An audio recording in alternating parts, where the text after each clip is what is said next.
Hey everybody, welcome to the Race Mega Man 46 Boss category, 46 Robot Masters. That's games 1 through 6. We have more than 8 people in this, so I'm just gonna pick one to watch.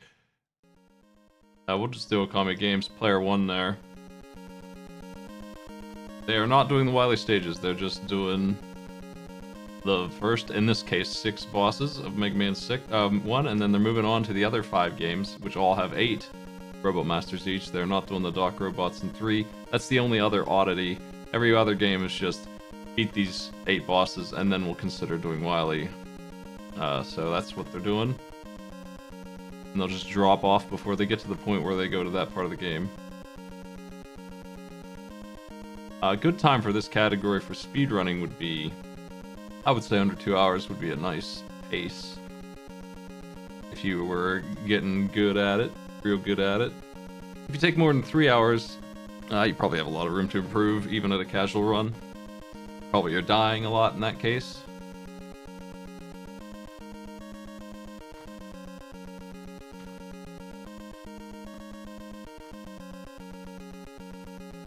I'm gonna post the boss weaknesses forum.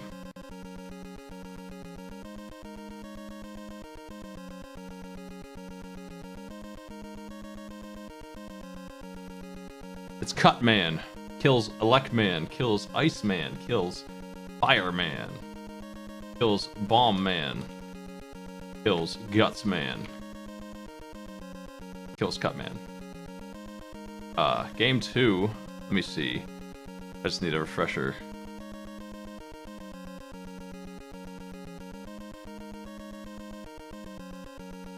Game 2 is Bubble Man, etc. Okay. So it's Metal Man. I'm writing this for them as well as I go over it. Metal Man, I'm just gonna put comma. He kills Bubble Man. He kills Wood Man. He's pretty good against Flash Man, but I think there's a better weapon for him. You probably should use him on Flash Man as well. And then what would you do next? You would go after Woodman goes to Airman.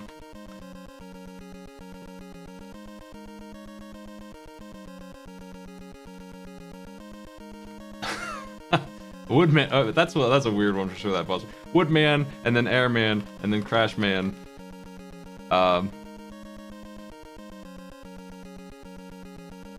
Quickman. Man is weak to Flashman. And Heat Man is weak to Bubble Man. Mega Man 3 bosses. Let's see here. Top Man. Shadow Man. I'm just gonna stop writing the word shadow. I don't know why I've been writing that. Shadow to Spark. Spark to Magnet. I believe Magnet to Hard Man, and then Hard Man is supposed to be Gemini, right? I think that's right. I'm a little confused at this point. I think Hard Man is Gemini Man. I might be wrong about that. What the hell's Gemini Man weak to? I usually just buster his ass. He is weak to Search Snake. What is Hard Man good for? Hard Man's good for Top Man. Right. When do you use magnets? You use magnets on Hard Man. I think my word is a little mixed up here.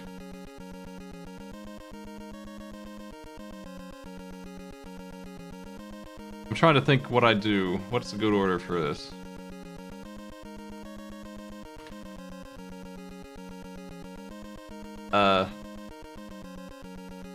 Top Man would be last. Okay, so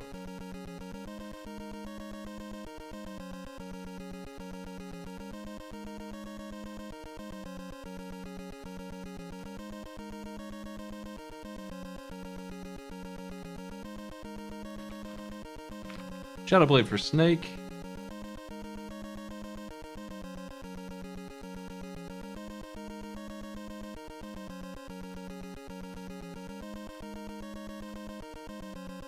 my laser for Needle.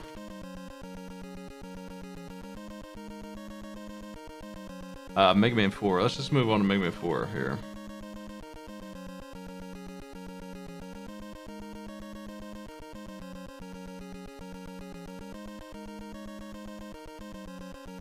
Toad. Right.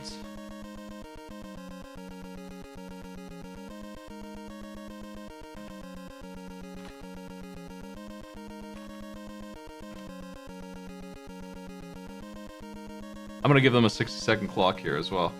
Toad, Bright. Bright is against Pharaoh, who goes up against Ring. I'm pretty sure that's right. Ring is Dust. Dust is Skull. Skull is Dive, and Dive is Drill. And Drill is Toad. I think I mean 5. Is Star. I'm gonna start that timer on the screen so I know. Star, Gravity, Gyro Man, Crystal, Napalm. I can do this one without even looking at the bosses. Napalm Man is good against Stone, who's good against Charge, sorta. And that's Charge Wave Man. Alright.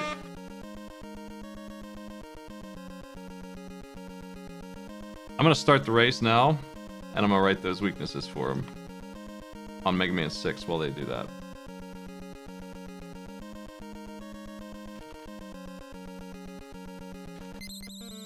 Alright, they have 3 hours.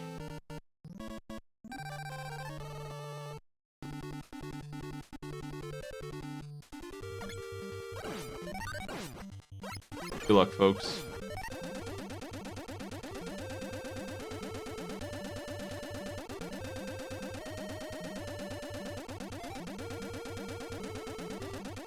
Mega Man 6 is Wind, Flame, Blizzard. I think Blizzard is good against plants?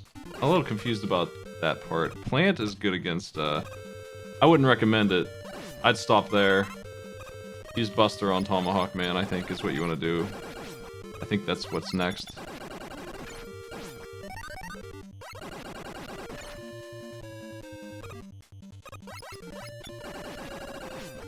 He's weak to Plant Barrier. Yeah, it sucks. Yeah, don't want to use that on him.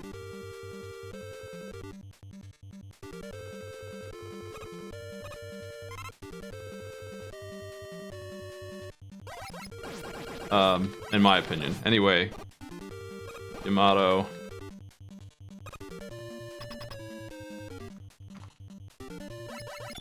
Knight. Centaur. I've given them the data, and the audio is actually Okami of Games. So let me get that music note moved over, but yeah, that'll do.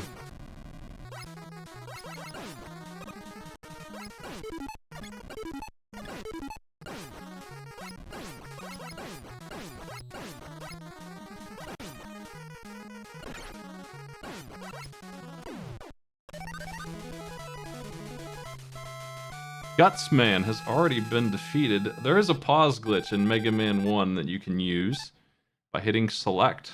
Hey, Will, thanks for the host. Select is the pause button in Mega Man 1. You can pause while the damage is removing the iframes, and then you can unpause and repause and do damage again with just 1 frame of movement on the projectile, hopefully. And you can get multiple hits. You can do it with any weapon. It's really easy with some of the bigger projectiles in Mega Man 1, like Electric, which thankfully is the weakness you want to do it with. It's the weakness for the Yellow Devil, and it's a huge projectile, so you can typically get multiple hits with that.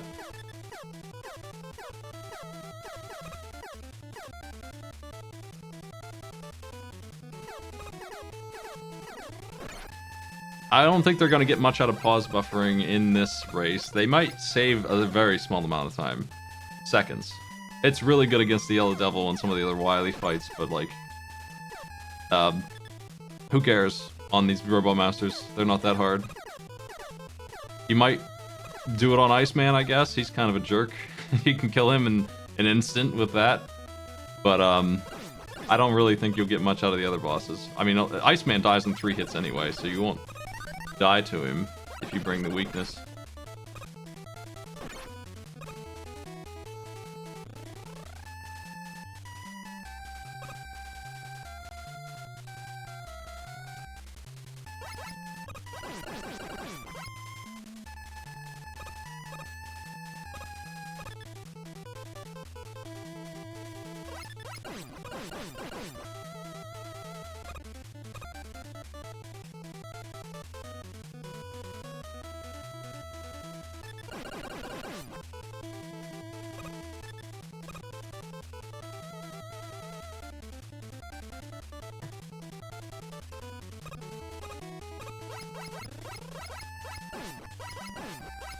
Fireman is also a really, really easy boss. You don't really even need his weakness.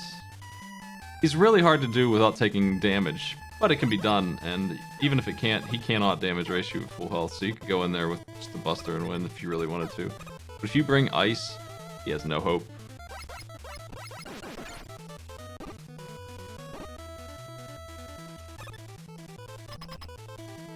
I would say, as well as Yellow Devil, the clone fight on Mega Man 1 Wily 2 is also really annoying, and I would usually use the pause glitch there as well. That's like the 3 places I use it are Iceman and those 2 bosses on Wily 1 and 2.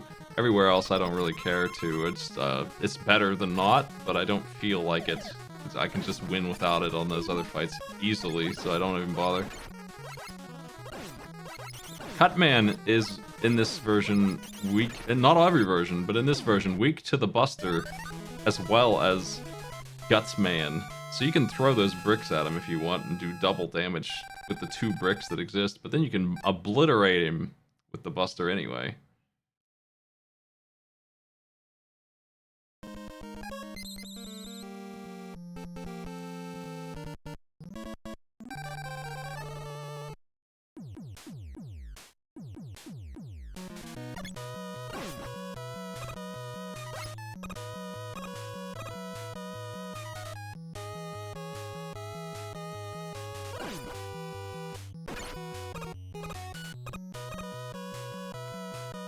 Elecman has an absolutely miserable stage. Worst stage in these? Is this the worst stage out of the 6? I would say it might be. Iceman is a contender if you don't like Yoku blocks.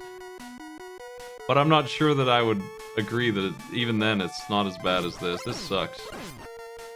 Nothing but ladders. And grinding through enemies that just wait. You have to wait and turn around.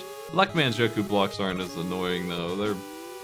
Iceman truly has them, like a puzzle built out of them. The standard Yoku block puzzle first appears in Iceman's stage, where you have to jump right at the right time straight up to get onto the block you want.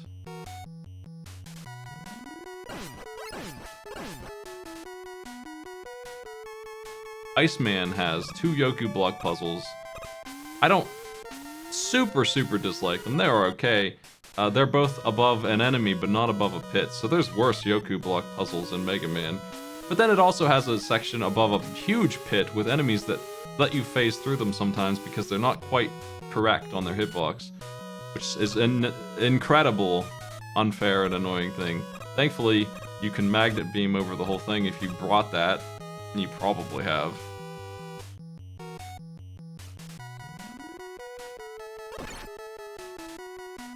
Elecman will cause you a couple game overs if you don't know to bring his weakness, because I don't even know how you fight him with the Buster. I guess you can, sort of, if you don't throw the blocks away.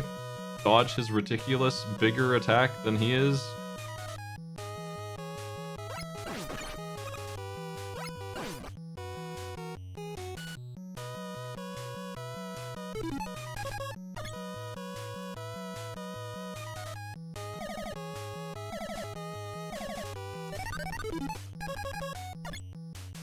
If you walk in and get rid of the blocks, like you might think you have to do, because it's what you do with Gutsman. You have the worst weapon in all of Mega Man, Gutsman's weapon, which requires ammo that isn't there even when it's the weakness.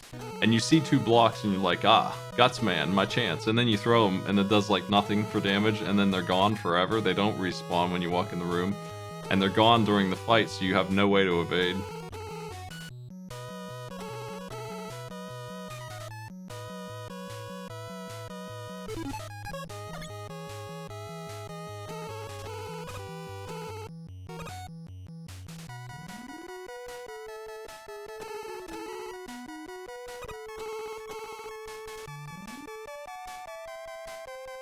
And of course, he kills you in 3 hits or so as well. Oh, Okami got by the jumping guy, who has AI, sort of. I don't really understand how to force him to big jump. He doesn't always do it. He shouldn't have the tiny hop, if you ask me, but...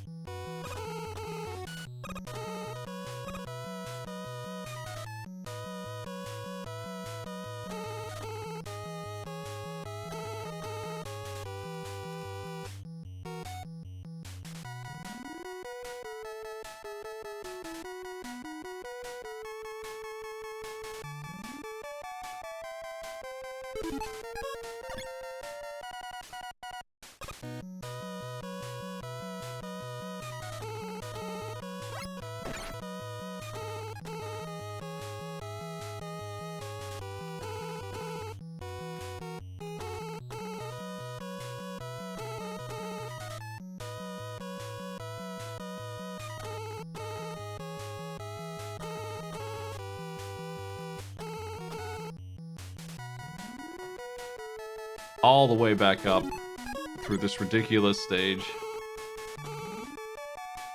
I would save the magnet beam a little bit just for the jumper up here. If you're a speedrunner, you can use the magnet beam in Mega Man 1 as the easy way to clip through the wall. I'm not sure how to do all of those, but it seems like that's the method for the most part. And you can use it to climb this ladder a little faster. But I use it to jump over that guy at the end because I don't like the damage he does. It hurts a lot. Elect Man is dangerous enough. Pink Kitty Rose is currently in the lead, I'm pretty sure, and that's not surprising. Probably has raced this category before, might be the only one who actually has.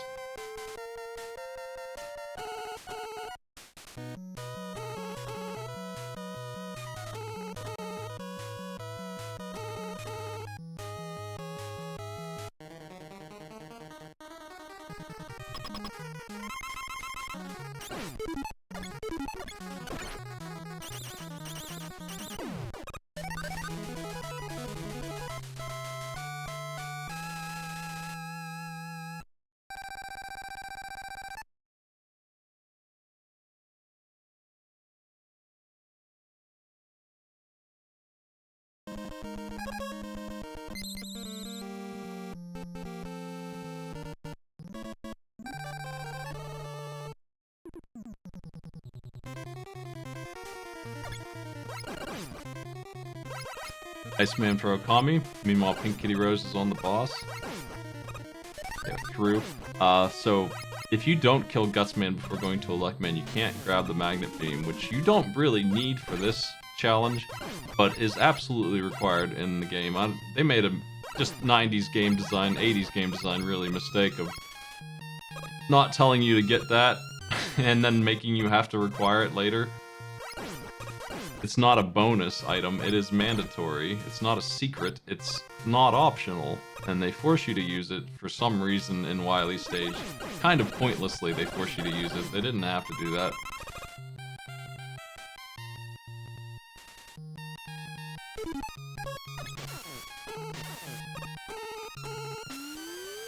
It's a very, very nice platforming tool. You can make, for very little energy, an entire walkway, as you can see Okami's screen. For a very, very small amount of energy, you can just do this and guarantee a nice little walk. I usually do what he did there and grab the energy by just dropping down, starting over on my walkways, just to make damn sure that I make it through that section, so they're through.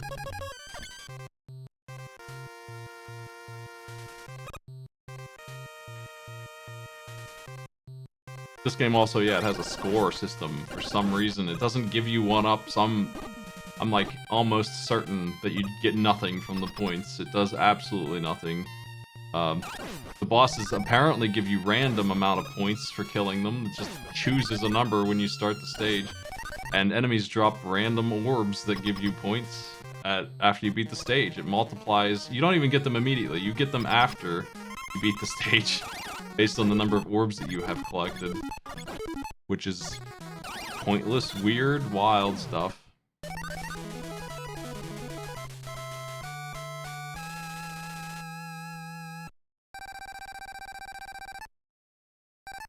There's no high score table anywhere, I don't think. Anything like that. Just a true, pointless thing.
Love this song, man.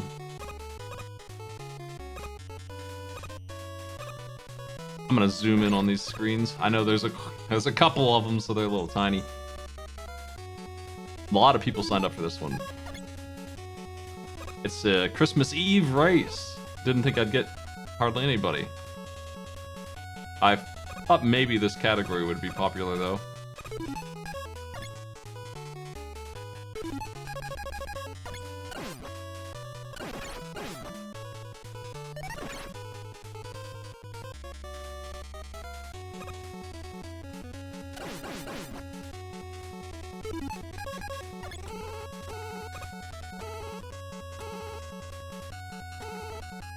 Gutsman is weak to Bomb Man, who is an incredibly easy Buster Duel.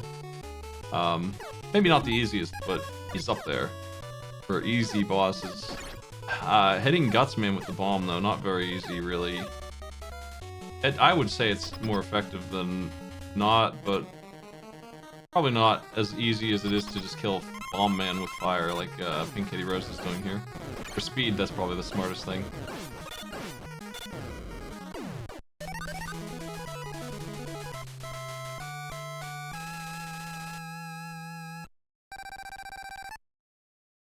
Especially if you're pause buffering, if you can land the bomb on Gutsman, you can instantly destroy him. I think it takes 3 hits. He's prone to jump out of the way, though. Kami on the final boss, the first 6 as well.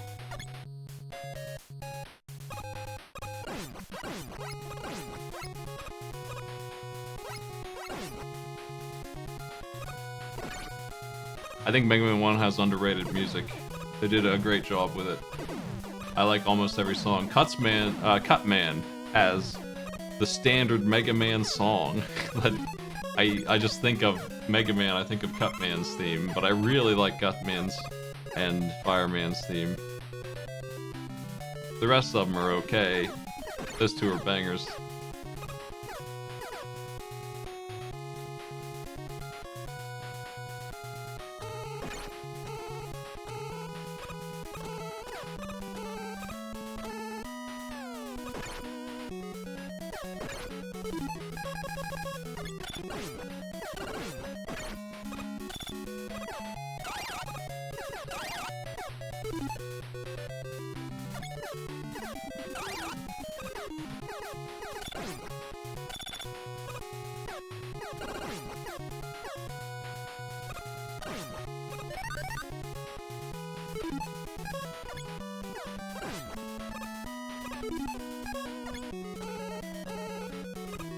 Polterghost also made it through the bosses? I didn't notice how much progress they'd made.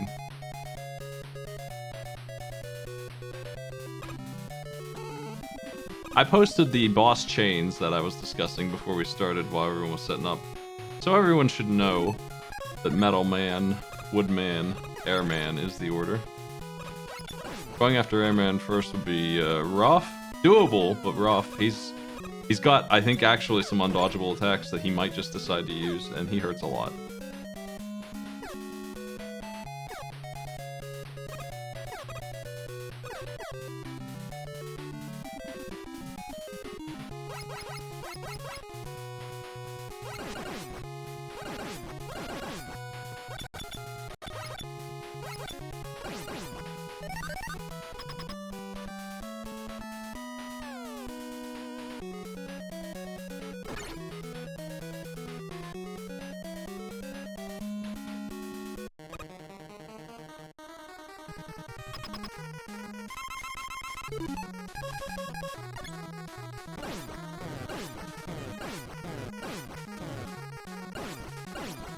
Item 2 is the reward for Airman. I would hate to do it, but if you can beat him, if you can pull it off, you do get Rush Jet equivalent, basically, and I don't actually know where I would use it if I got it first. I don't know that I would do this, because I don't think I would gain much out of having that. It's a nice item and all. But where would I use it? I use it in stages that I do after Airman, normally. I just save it for... Honestly, I only use it for Heat Man. And that's about it. Doing great. Airman is dead. I do Heat Man last. I don't need his power early. Rob is killing Cutman.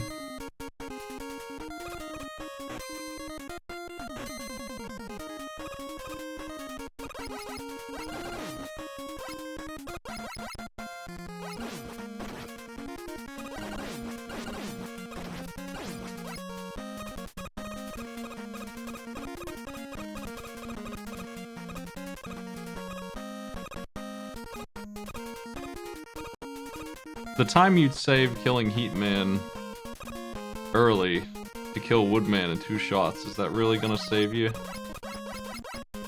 Over the Metal Blade?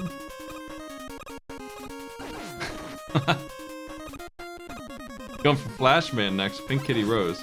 A stage I kind of just do whatever, whenever. He's got an okay weapon, it's against Quickman.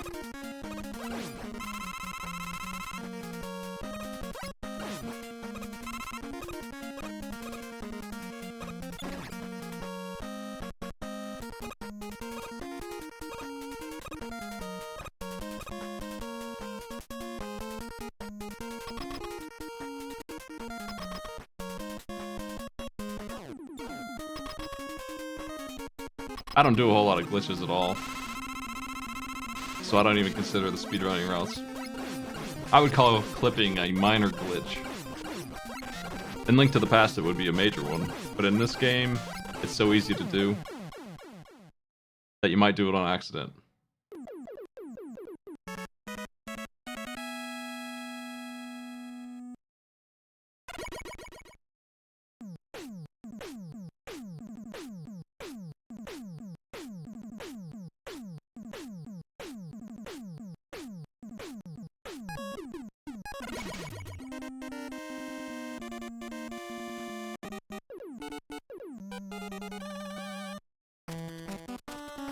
Yeah, in Link to the Past, you can skip. It's got an entire underworld. You can just skip right to Ganon and steal the Triforce from behind him without fighting him in 2 minutes of the game if you want. And you can do a similar thing in most of the dungeons if you want. You can kind of just do that. It's cool. You can kind of just walk through the world.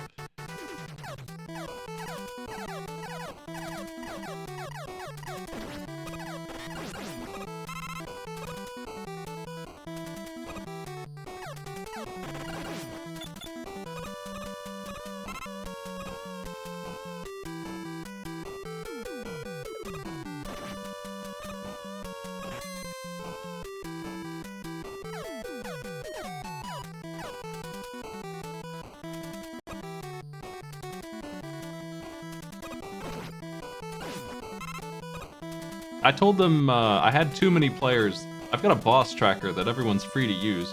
I think you can type !tracker if you'd like it. That they maybe are using for this, and it would make it a lot easier for us to see who's winning, but I have too many players to put it on screen, so it did not actually end up using it.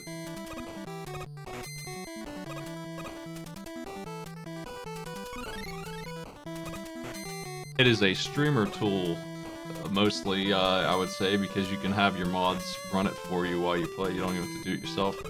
It's remote accessible.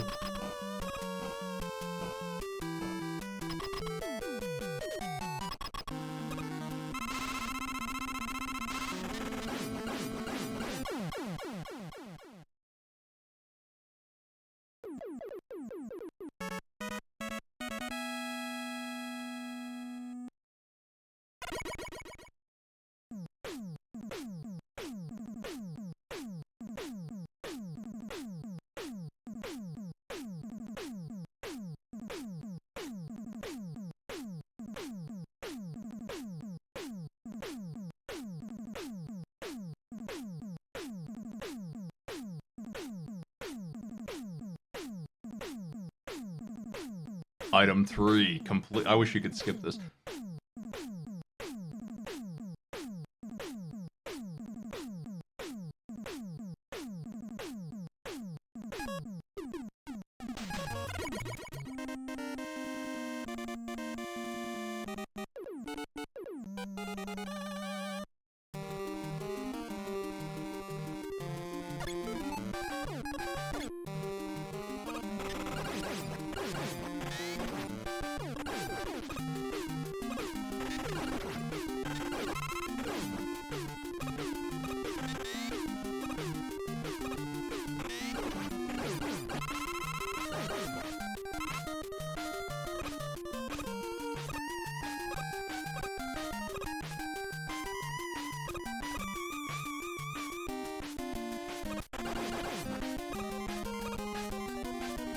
Metal Blade cutting through.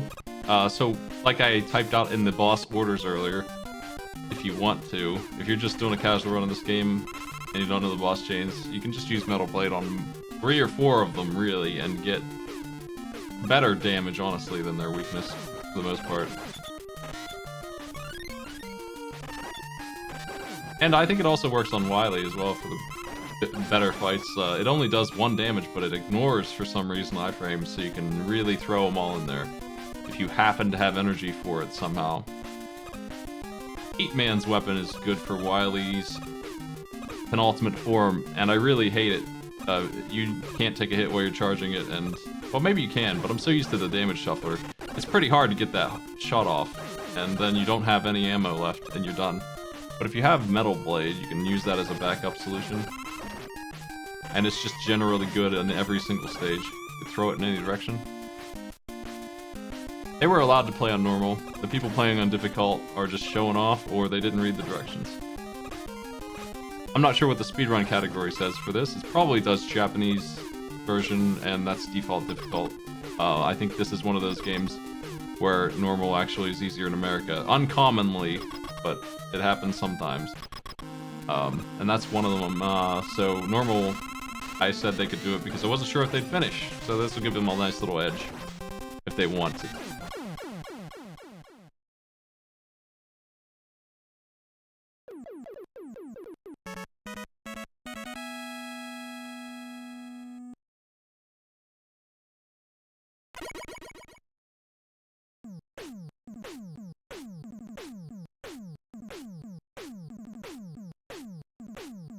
Yeah, Japan doesn't have a difficulty selection. I'm pretty sure that's true. So it would just be default difficult. That's what I mean by that. It would just be difficult.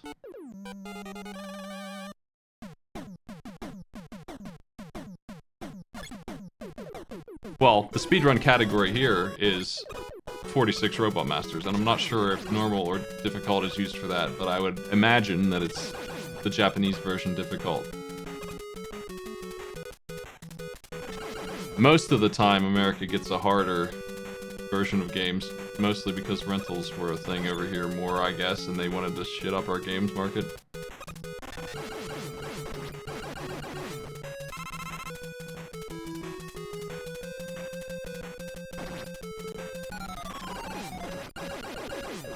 the text speed is the main reason why the category probably uses this Japanese mode. They probably don't even care about the difficulty. It's a pretty minimal change. It's just a little bit stronger bosses. If the bosses are easy for you, then whatever. They only take a couple more hits. Quick Man is probably the worst one for the normal difficulty problem, because he no longer dies to freeze, he only loses half his health.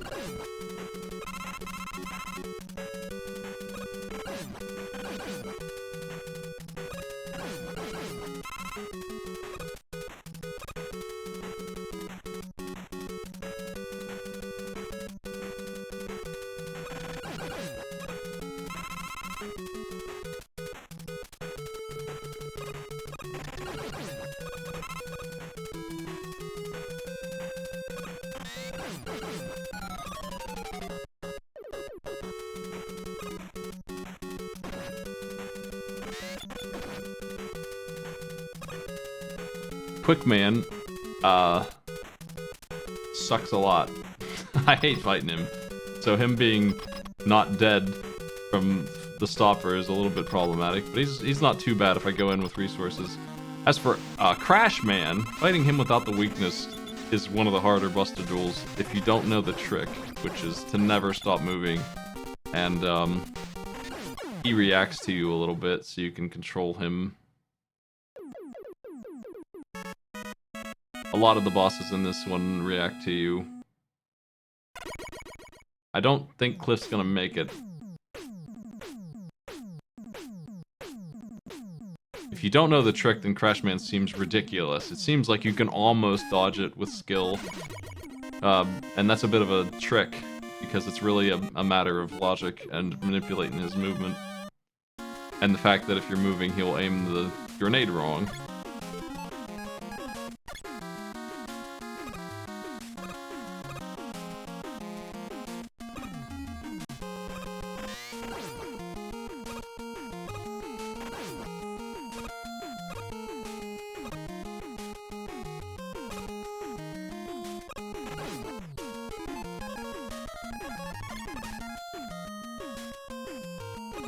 Rob is working on Elect Man.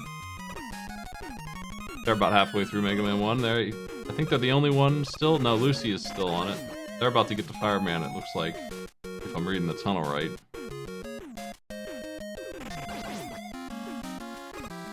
And they'll be done with Mega Man 1.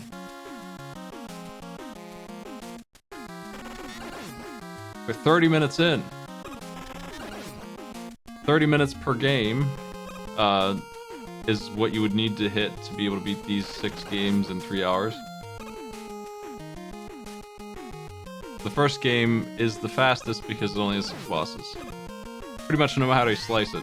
Like, if you're fast at like Mega Man 5, for example, I know you can, in about 20 minutes, do those 5 bosses. Maybe faster.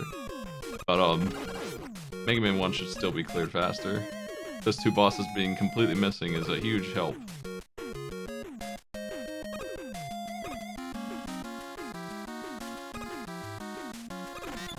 The ghost is killed with the quick boomerang. I don't think I've ever seen that before, but it looks like it works pretty well on Metal Man.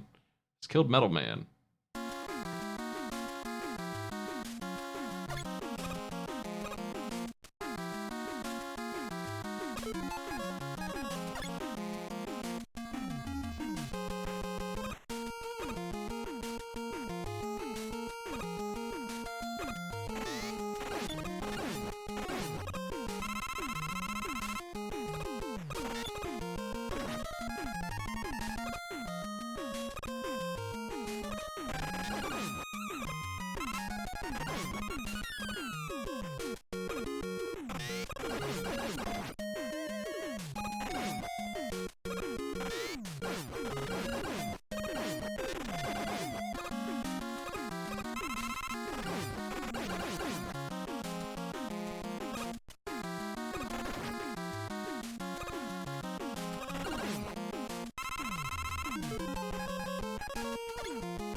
Quick boomerang is awesome.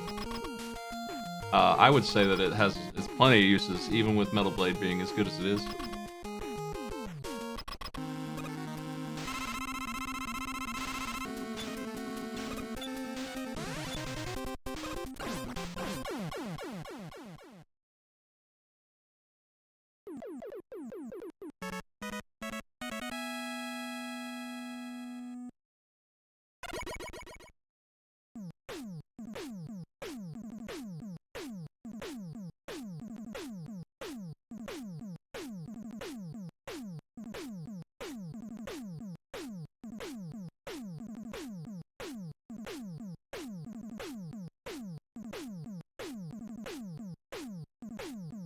The joys of text.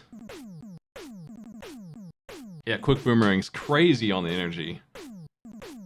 Metal Blade is too, but I feel like Quick Boomerang does even better work.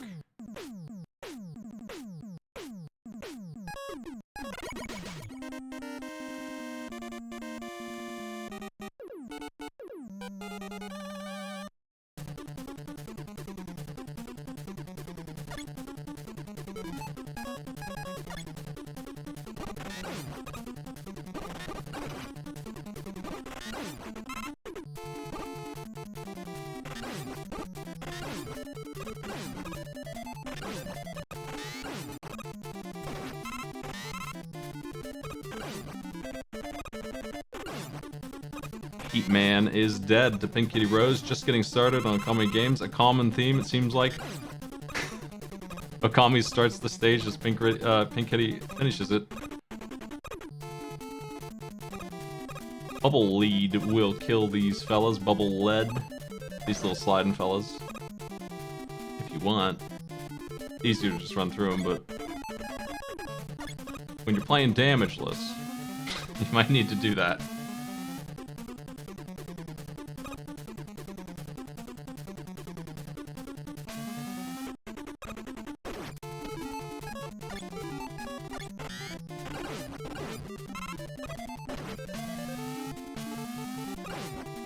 Yoku blocks and Heatman, not too bad. They're alright.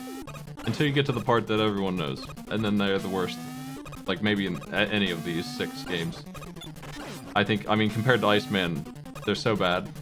They're so nasty. They're over a huge pit. Here they come. Okami will be dealing with them soon, but you can just fly past them. It's a million jumps in a row, and there's a couple traps in it, and even if you fly, you gotta watch out, because they'll try and get you.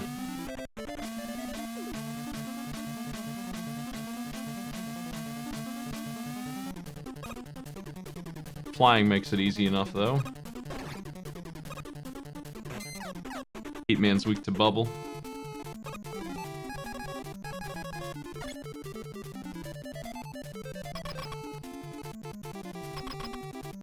The quick lasers are gross. Really mean mechanic that is barely doable in a very technical sense. Like, you have fractions of a second to spare on any successful run of those. And if you use the quick stopper thing, flash stopper, to get through them, you can't turn it off. So you won't have any at all for the boss who's weak to it. And he is, like I was saying before, pretty gross boss. Probably the hardest one in here out of these 8. Yeah, I think he is harder than Airman.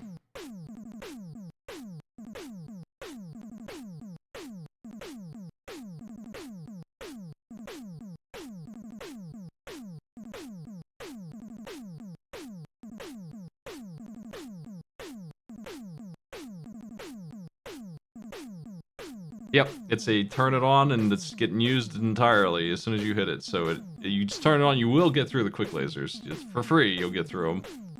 But then what? You die to the boss? Hopefully you get him. If you have a life or 2 to spare, you can beat him with.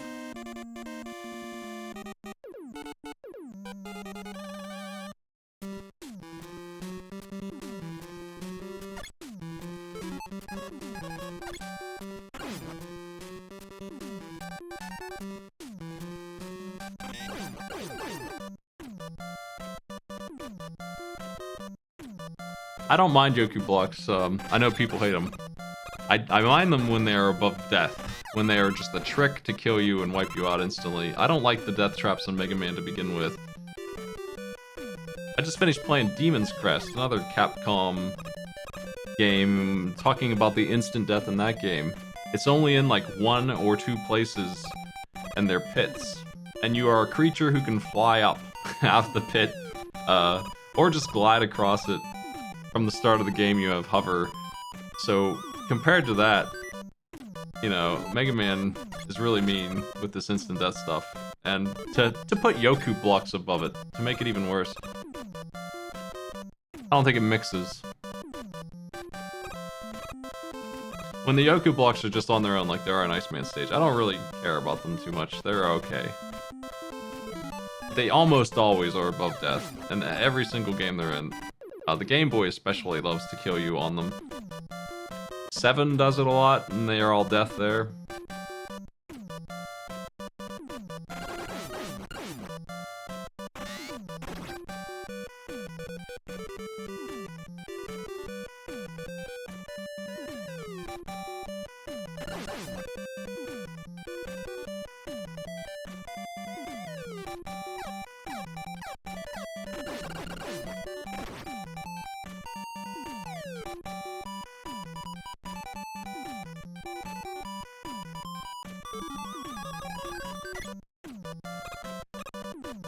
I don't know about doing it without getting hit a single time.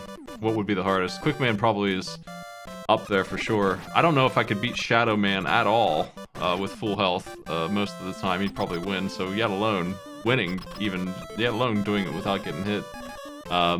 Shadow Man confuses me. I don't really understand how to control him. He either slides or throws, and he doesn't really specify which one he's gonna do.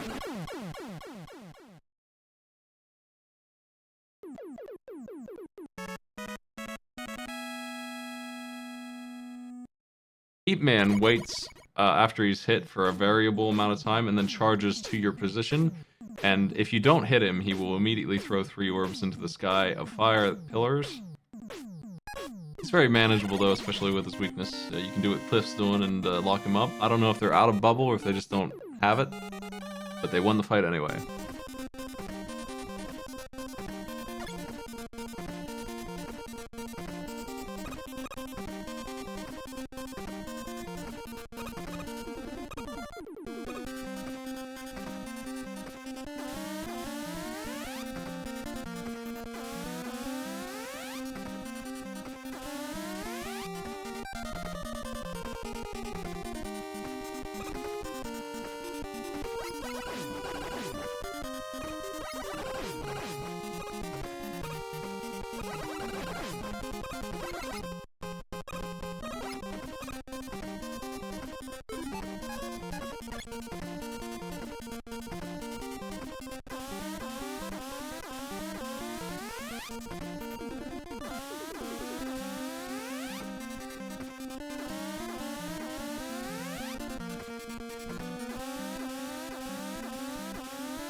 Top man first is my normal easy mode strategy. I don't know if it's optimal for speedrunning, but it's optimal for me. It's been taking no damage and just going through the game nice and easy. Learning how to do Mega Man 3 without much trouble is part of my success in damage racing this thing. Damage shuffling this, because this game was trouble for me, especially the mid part where you do the dock robots. Don't really have that much trouble anymore, but killing Top Man first gives you a couple things. I don't like Top Spin, but it lets you kill Shadow Man, and that's important. Okami is moving on to Mega Man 3.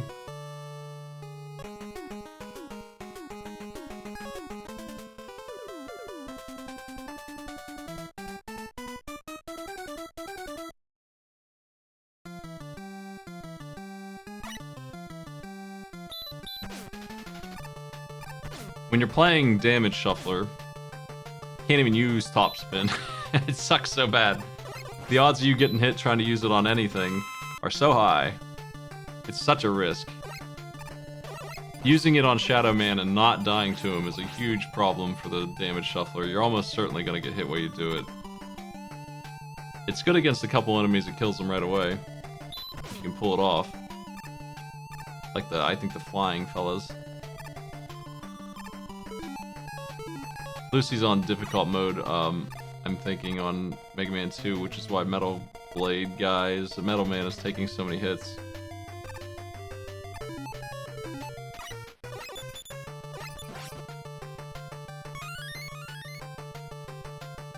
Rob has bailed, it looks like. I have another racer maybe I can pull in.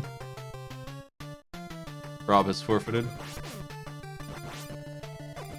Let me see who else is in here. Deathlock is my 9th player that I can sub in. Deathlock 546. See if they're live.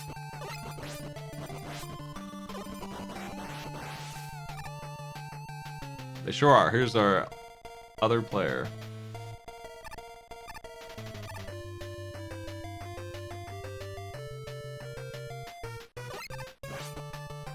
Let me update those names. Looks like Deathlock is working on Mega Man 2. And they're pretty far in. This might be their last fight, in fact. If they're following the order I posted, but which is my normal order, I do Heatman last. Nice and casual.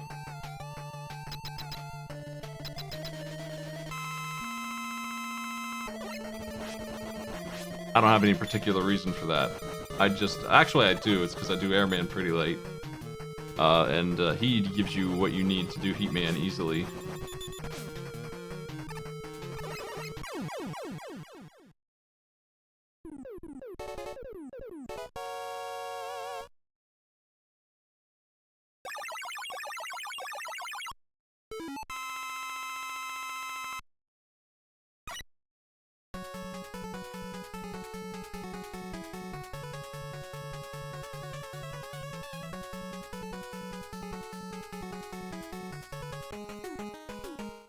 Polterghost rush coils around the bowl of Joe.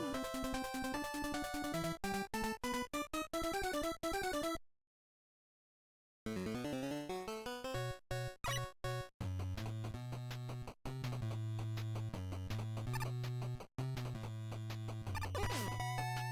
parachute guys on the stage that Pink Kitty Rose is on are annoying, and you can do stuff to them like topspin to get rid of them.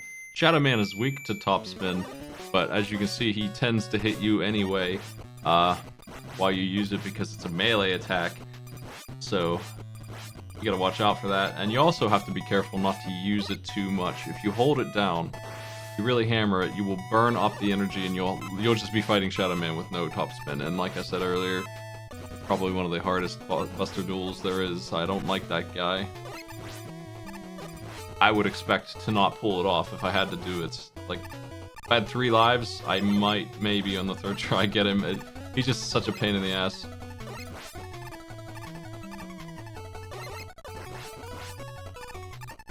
Deathlock dodging those lasers.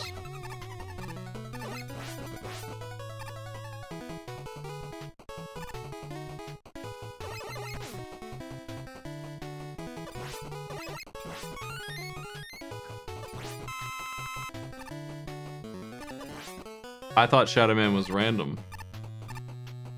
I've never noticed him repeat his patterns like that.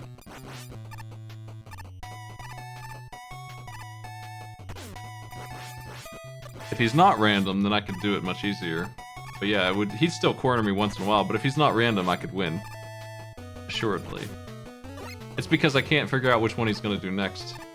That is my main problem with him. He's probably still up there, but if he's not random, then he's gonna lose most of his edge. Somehow I've never noticed if he has a pattern. I'm giving them 3 hours. Some of our racers are close to half done. There are 46 bosses to do.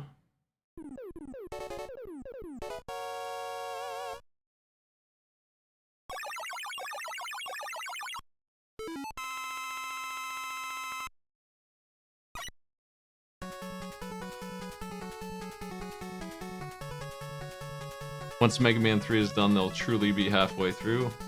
That's pretty on point.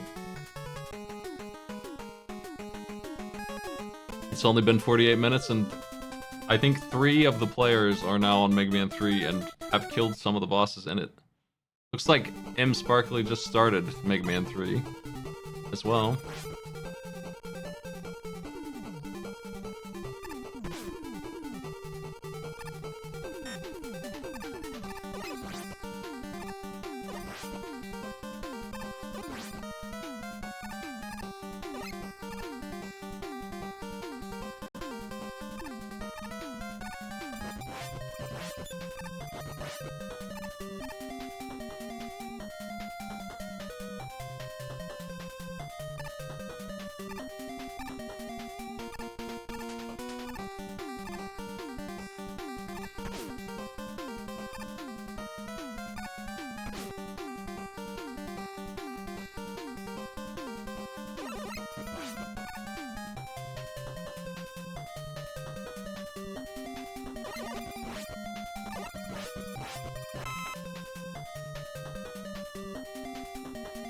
Oh no, Polterghost! They can't get out of this situation, they're gonna die. You can use Rush Jet here. Mega Man 3 has the best Rush Jet in the series. It gets toned down after this game, big time. It doesn't drain your energy probably because of an oversight when you jump. So you can get way more mileage out of it than they wanted you to. And you can also move in any direction, whereas normally Rush just kind of flies off like an asshole when you are riding him and you hit a brick or something. And he just waits. You can just go up and down in this one, like whatever, and he's completely controllable, moves in both directions, up and down too.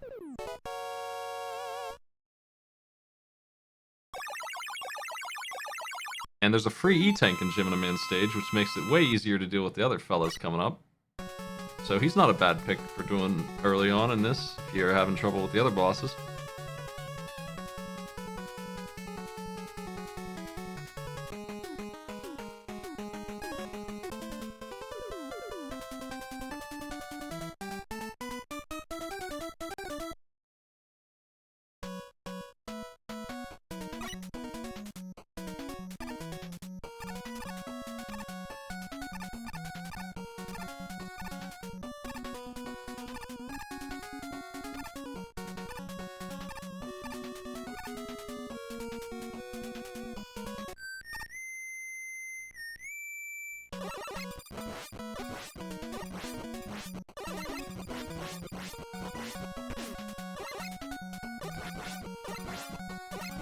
Gemini Laser is the weakness for Needleman, but he's pretty hard to hit with that.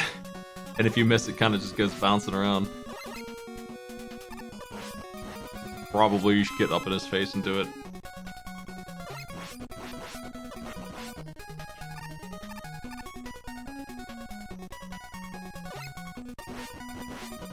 The worst Rush Jet I can think of is the one in 7, where if Rush gets hit, he leaves.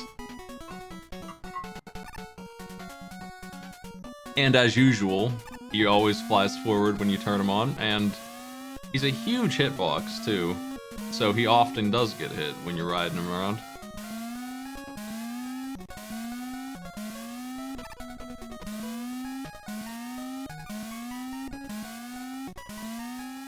That game gives you the jet booster though, and you can use that instead.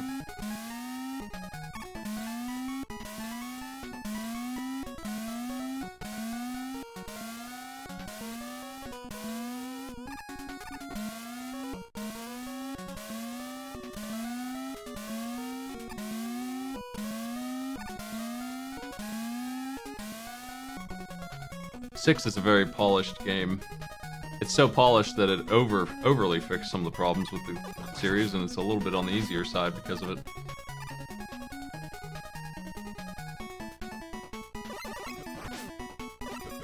Oh no, Subwoofer's overestimated the jump. Went for the rush jump, which is not gonna make it. They would have been fine to just grab the ladder.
Man jumping around, doing nothing.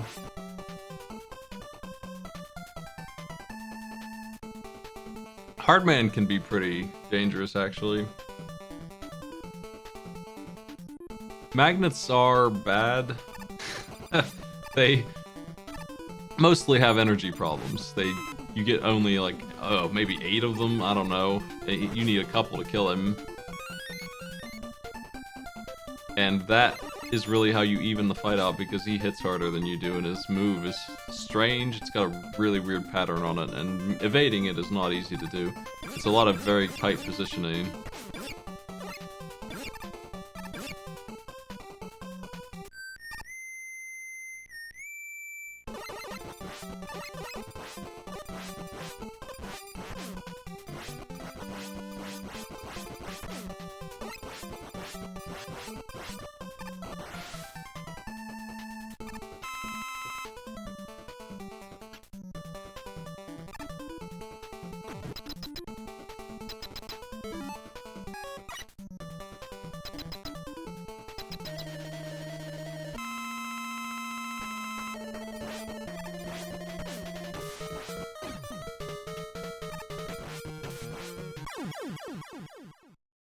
Hardman getting obliterated by those magnets. Even that pretty much perfectly dead on, and it took half the uses of the magnet there.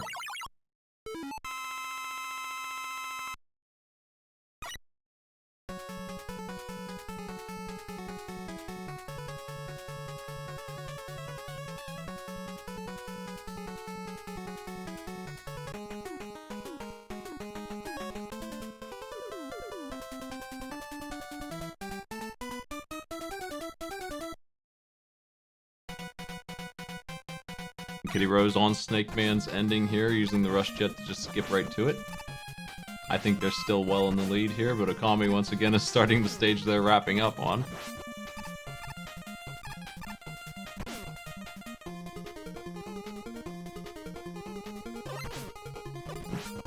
I believe Snake Man's actually weak to a couple things, but Needle really just tears them to pieces.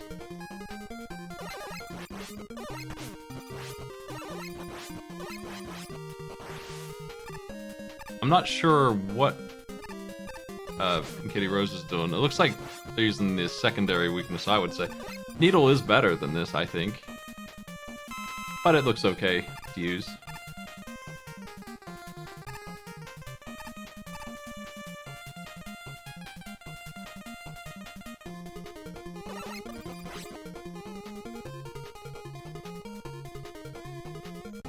They might not have killed Needleman yet, and that would make sense.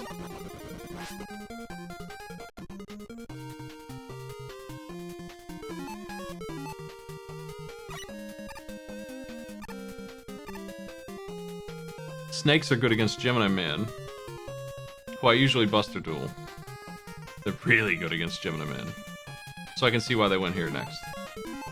I always do Snake Man last, and I probably shouldn't, given that this is a fact, but I just enjoy shooting Gemini Man so much with the Buster. You'll see him get torn apart by these snakes, though, no problem at all.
Shadow Blade again on Snake Man.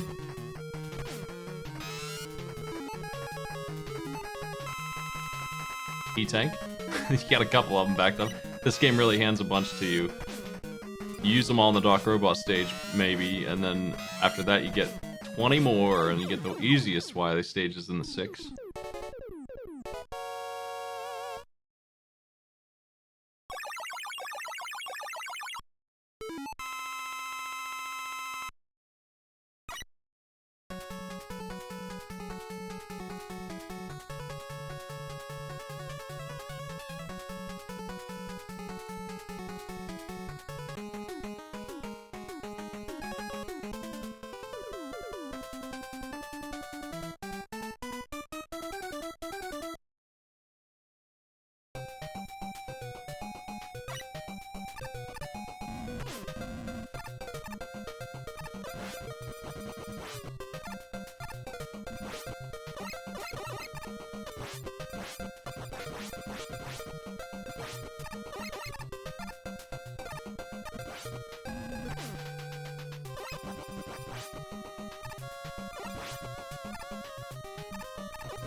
I hate the Doc Robots.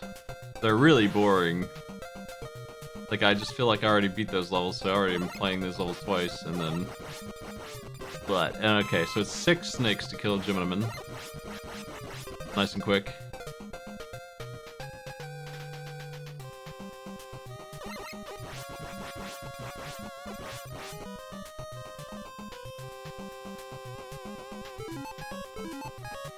Snake Man is hard to manage. He goes back and forth. You have to go to the center and jump over his head to get away from his damage if you really want to win this fight with the Buster.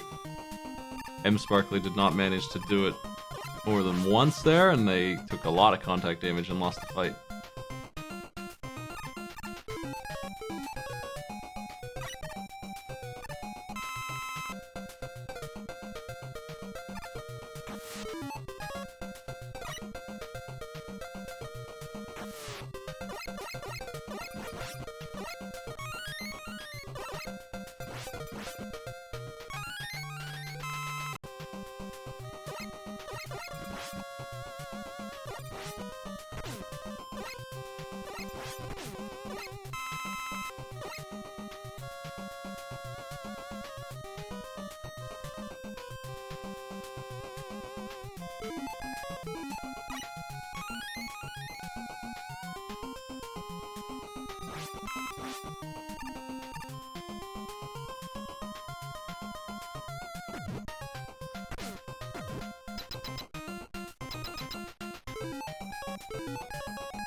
Gemini Man has dodged the laser on Pink Kitty Rose.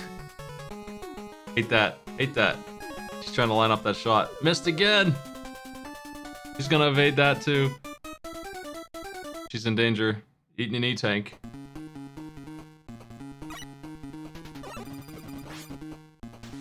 Needle Man is defeated. What did I say?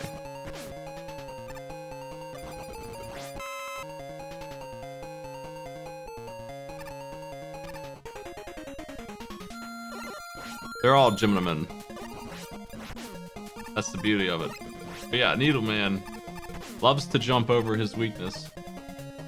You could try to get point blank and blast him, but he's so fast on the draw. Safest thing to do is get right into him and blast him in the face, so that if he jumps, you'll hit him in the feet when he jumps, theoretically.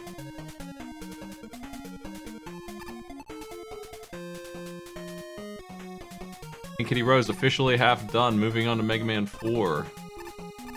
22 bosses defeated out of 46.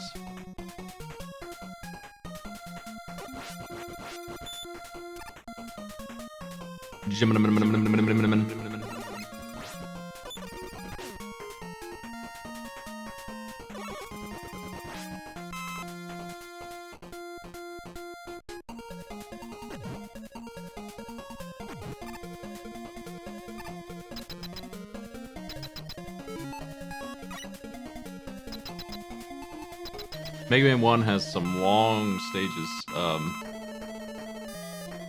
I know because I timed them all from arcade pit challenges. Some of those ones are pretty long, so I would say even though they only are 22 out of 46, that actually is about the halfway point in a very technical way. So some of these stages in these other games aren't short either, but I feel like you can go through them faster. With Slide and with Charge Shot, you can really cruise. Elecman stages are gross, takes forever. Like if you tried to make, let's say you're trying to make a challenge for Cutman today. I saw one. The checkpoint for that one is like, to be fair, you have to give them 2 minutes, and so I can't give them a challenge realistically to get to the boss gate. It would take like 4. That's not normally the case for most of these.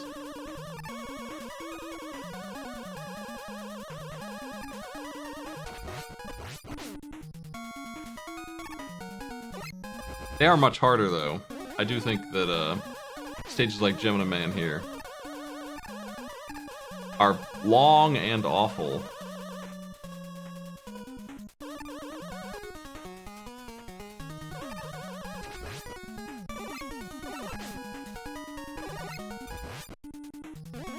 For the most part, they're about the same length, but yeah, not having Slide makes Mega Man 1 take forever.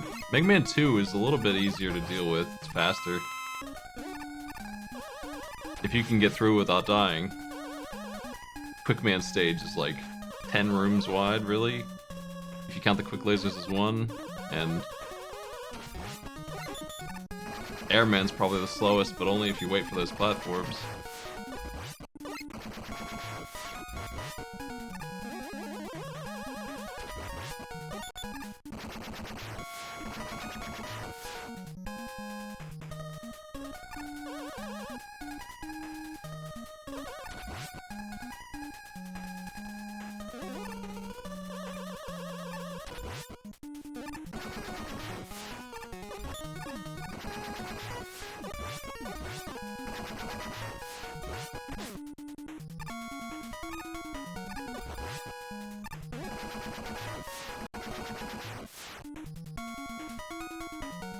You got Flash Stopper.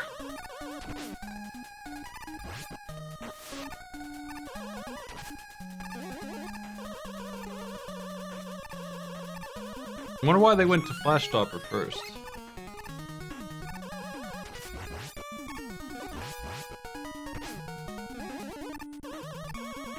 And then Toad.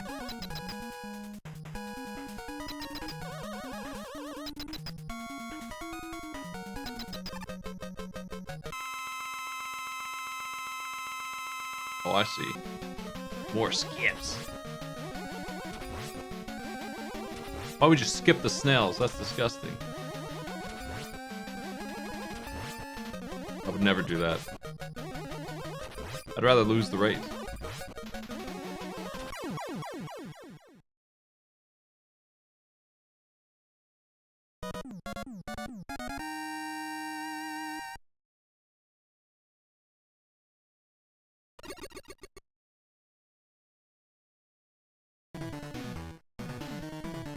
One little stop keeps them from spawning in, and then they're just back-to-back snails here.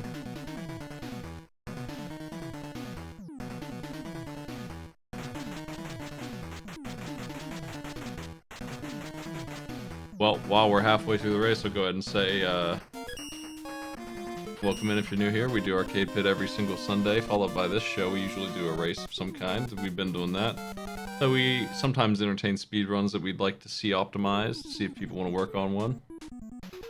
Talking about a Genesis game right now that maybe could use some attention. It was Saint Sword, game with the centaur and the other transformations. Anyway, I've got a big marathon coming on Saturday, but I'll be on every night this week except Tuesday and Thursday, playing video games. A lot of stuff on Saturday, including trivia that y'all can play. I'm gonna do some trivia that the audience can one by one go through.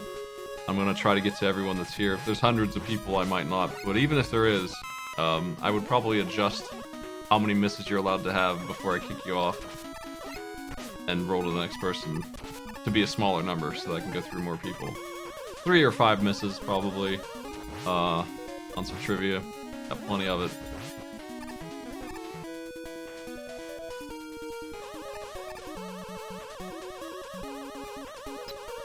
If I can't end up doing everybody, well, I'll do my best. We'll do that for a little while. I've also got a viewer-based gong show, which is people voting how long I stick with the game. I was letting subs pick games, so I have a pretty big queue built up. Subs are discounted right now, so that's why I was doing that. They're still discounted until New Year.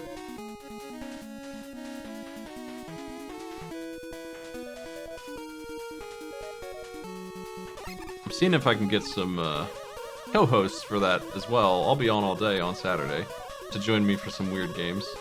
Might do some fun stuff if I have time.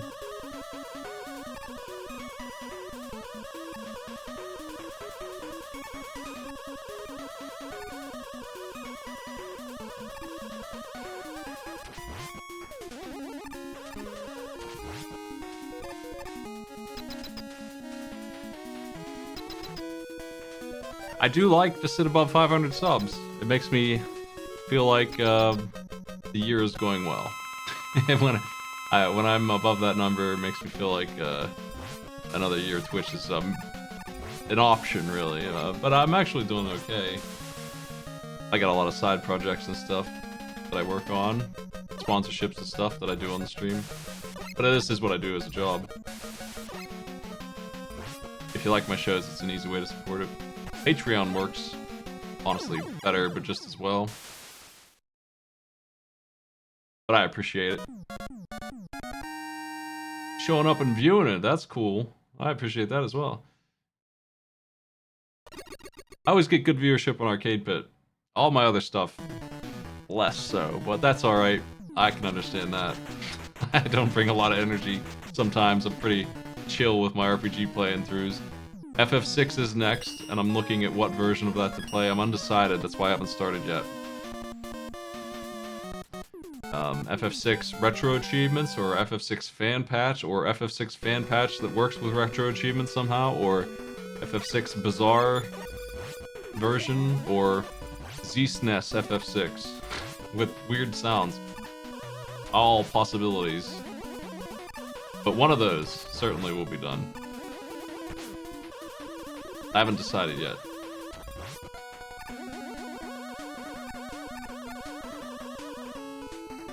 Tina Hacks, I think, just ran through Z-SNES FF6, which makes me less inclined to feel the need to do it myself. That's a good stream. If you haven't been over there, you should check that out. And that one stream, too, is probably really funny on top of that. So, good broadcast or good show.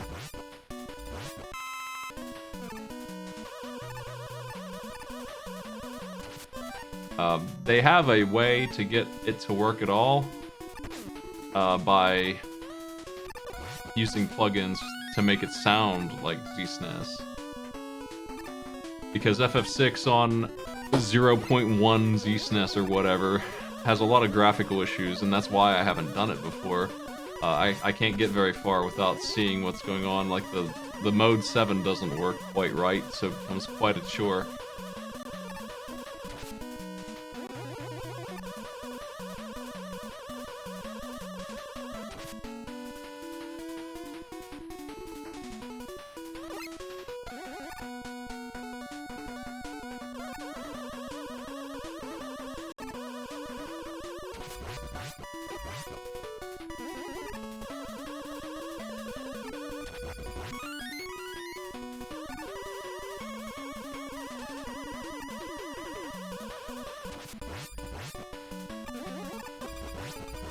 What's the problem with Cyan again? I always forget why people think he's bad. He seems okay to me. But I'm probably not gonna buy yet another copy of FF6. I've got it on SNES and maybe even PlayStation sitting around here somewhere.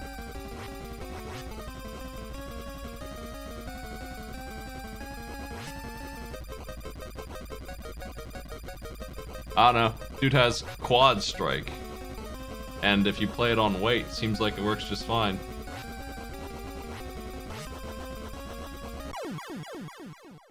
It does require you to be pretty chill about the pace though, I guess. I don't use any of his other moves. It's just quad strike down the line. You can just call him quad strike whatever.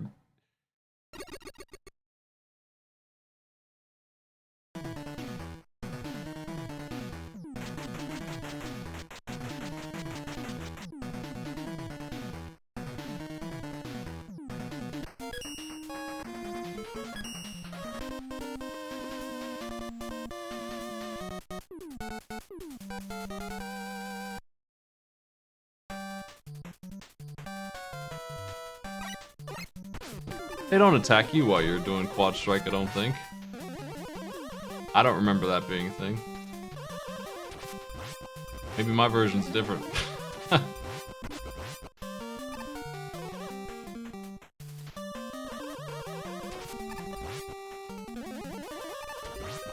Sabin's busted good.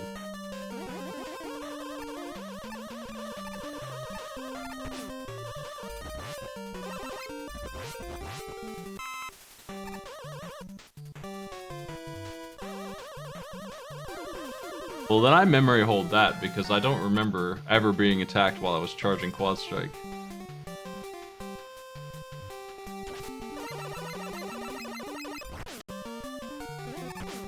And it felt pretty good to just quad strike every turn. Much like it felt pretty good to aura bolt whenever I wanted or do anything else.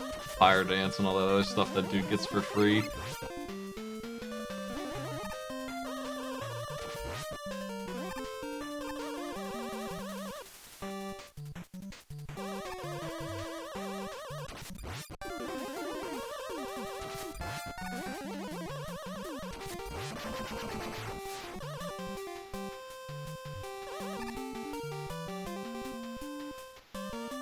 And Kitty Rose working on this level way ahead of everyone else now, mostly because they have some trickery to do on Mega Man 4 that is really speeding things up.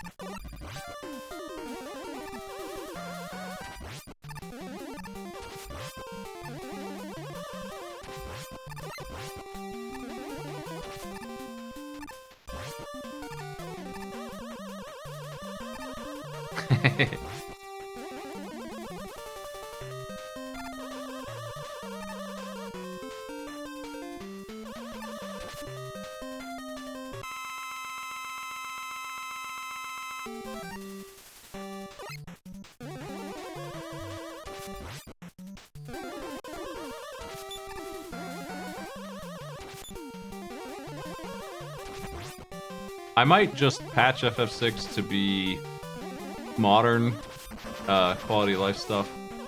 Whatever the community ended up thinking was appropriate for it. And reading the retro achievements list and knocking out the cool stuff that's in there.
Hippo defeated.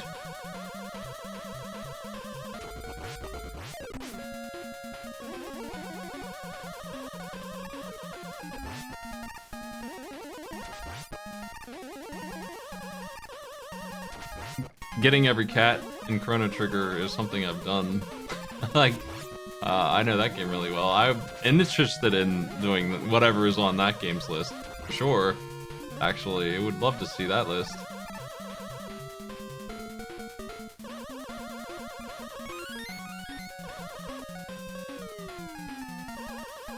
Maybe next time I do Chrono Trigger, I'll actually go down the retro list for that. Wouldn't do anything like, super annoying, but if it's just stuff like that, I probably will.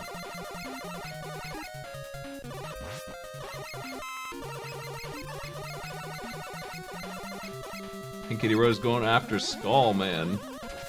Using Flash Stopper to hit enemies who shouldn't be vulnerable, but it's apparently lighting them up, making them be able to be destroyed.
Okay, now we're seeing the Gemini Men Buster duel. Lucy is extremely aggressive with it. I don't think that's gonna work. I mean, they're gonna E-tank, so maybe it will, but it's honestly not that much faster than just the jump and shoot. This guy only fires when you shoot, and then when he's on his second phase, he only jumps when you shoot.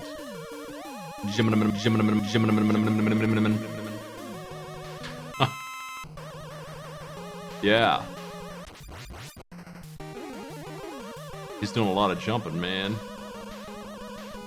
Once in a while he shoots that laser too. Lucy has got it, but they had to use a lot of E-tanks for it.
I think that I like the Woolsey translations just fine.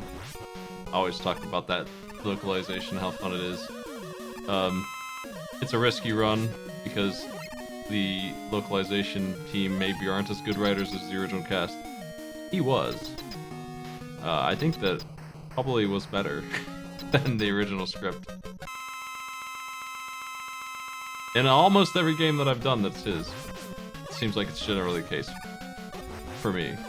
I like the tone better. Especially Chrono Trigger. Probably the #1 candidate for that to be true. FF6 is a dark story that kind of needs to take itself a little seriously, so I can see why you would disagree about that one, maybe. But Chrono Trigger does not need that dark tone and not need to be serious all the time. I don't like the new script. Chrono Trigger is way better in English in the original translation than it is in English on, say, the DS.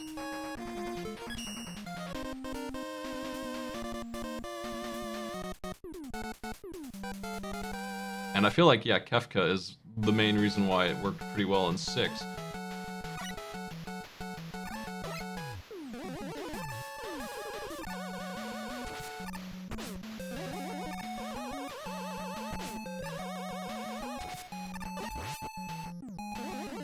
Dustman. Poltergust nails it with 1 hit left. Nice work. That guy shoots bricks right when you jump. You have to jump straight up. He'll shoot it right to where you are and it blows up in 4 diagonals.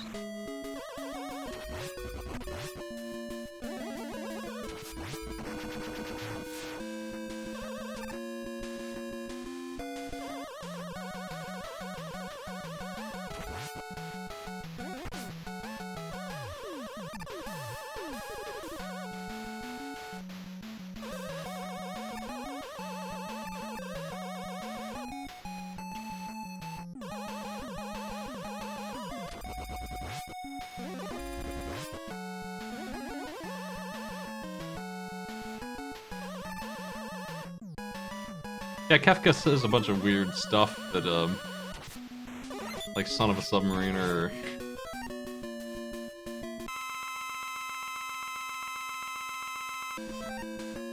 He just seems like he's truly a deranged comic villain in that story.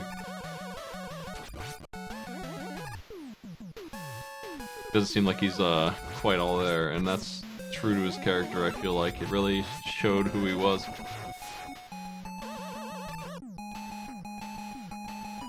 Yeah, he makes the waiter joke twice, which is even funnier.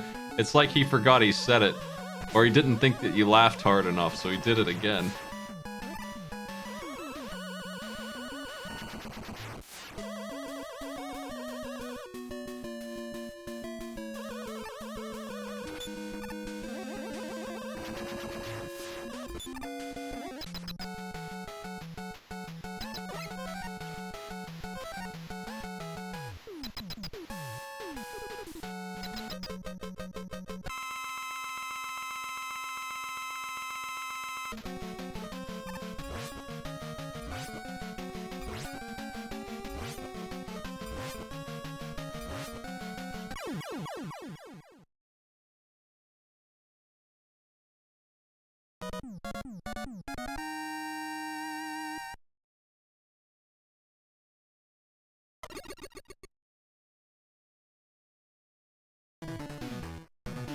These skeleton fellas, they fall over if you shoot them with the pellet.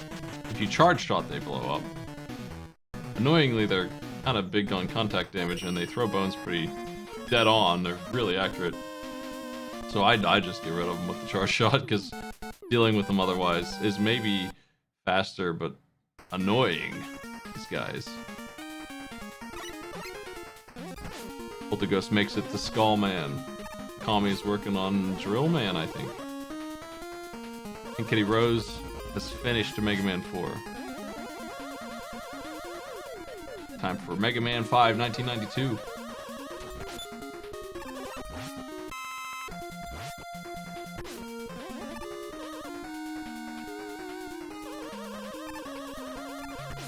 Skullman without his weakness is a pain in the ass. Thankfully they all know what it is, or at least they should. I posted it.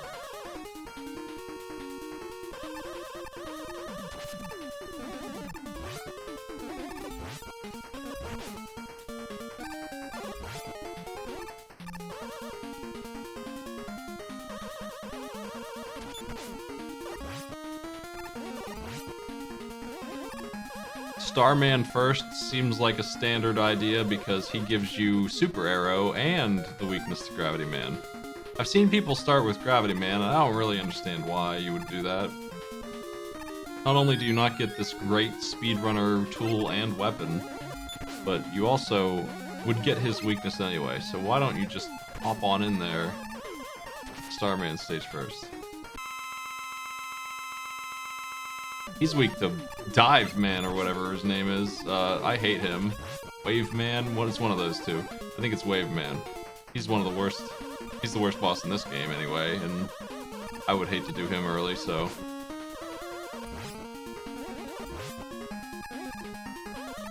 Gravity Man is pretty weak to the Buster. You could probably do it pretty fast, but I think if you do it right, Star would be faster. And easier to hit him with. You can jump into him with it.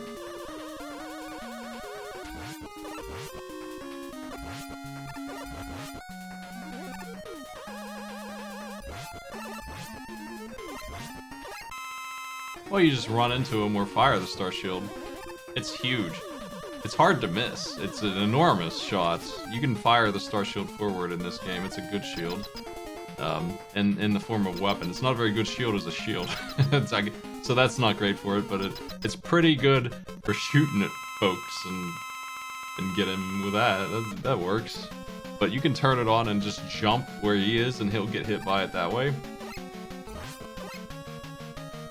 It pretty much is the weapon that Starman is using it as right now. You can do that to him. One thing you can do for the Starman fight that Pink is not doing at the moment is you can charge shot through that shield if you really want to rush him down.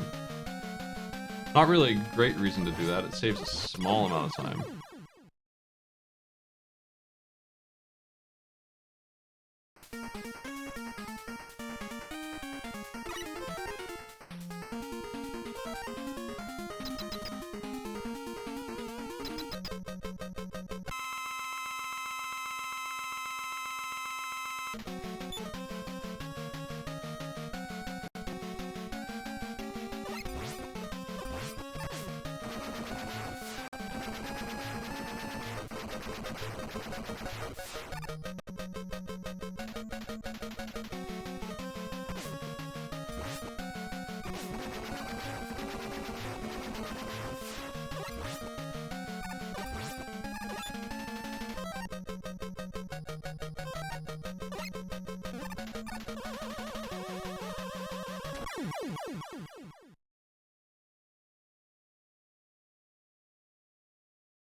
Charge Man.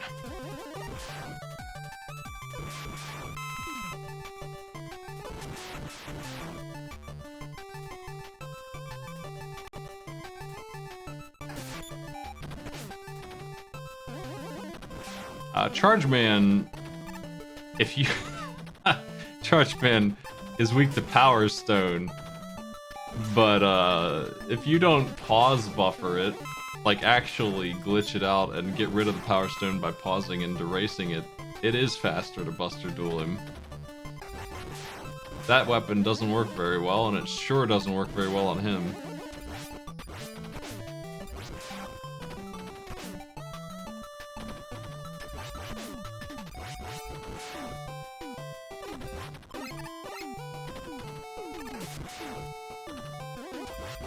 And Kitty Rose has made it to the boss. It looks like they are going to use Star Crash, so you're going to probably see a good demo of how to use Star Crash right here. Pink Kitty Rose seems like they know what they're doing as usual. So, yeah. You can do it this way. You can also just jump right into him. His shot will delete the rain, but you can just make another one if that happens. It's fine. It's good. Get some big bonus damage from that stuff. There it goes. 4 pips per star. Only gonna need 8 of them, so... Nice work.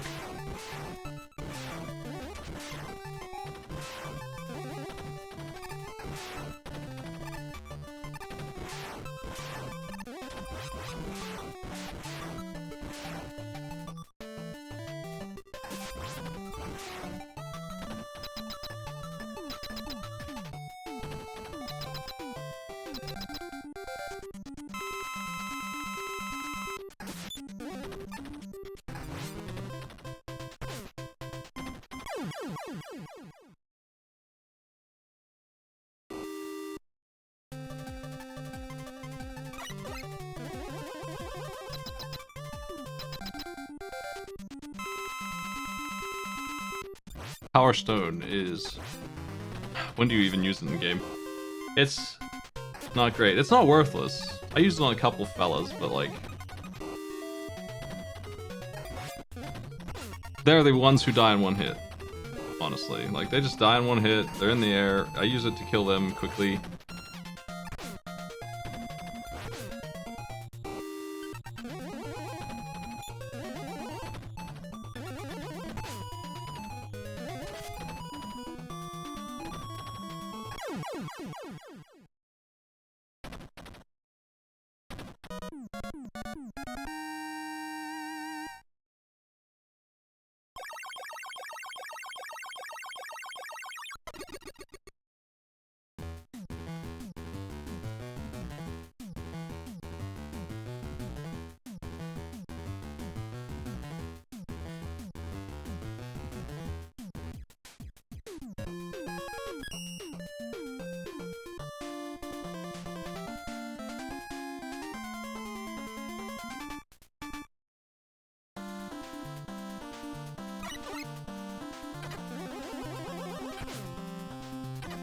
So you have charge kick for this stage, and it gives you a sort of invulnerability when you're charge kicking.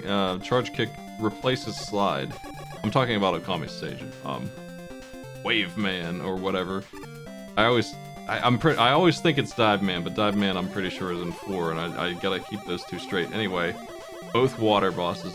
But charge kick will get you through most of the obstacles here at the start, except for the spikes, where the invulnerability for no reason at all doesn't work. And the same kind of goes for the boss. He's got a move that kind of hits you through it anyway.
The auto bike section of Mega Man 5, it's pretty lenient, but it's a little silly.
There he is. The jerk.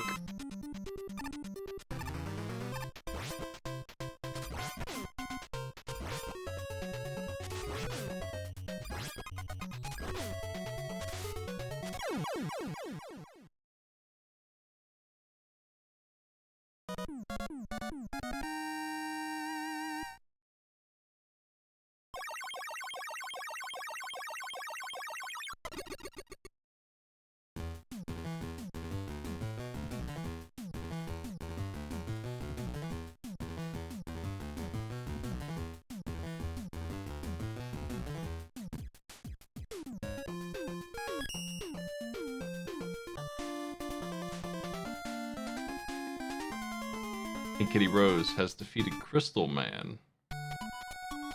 Subwoofer's Ice Cream just got Drill Man. That might be it for their game on 4. We are almost 2 hours in. People who are now getting to Mega Man 5 have a good shot at finishing this in 3 hours, no problem. 6 is a pretty solid, all-around, easy-ish game. So if they have 30 minutes left and that's the game they're on, I would expect them to clear it. The hardest part of that game is Plant Man and his ridiculous jumping fish section. And it's not that bad, it's just a lot of gotchas there.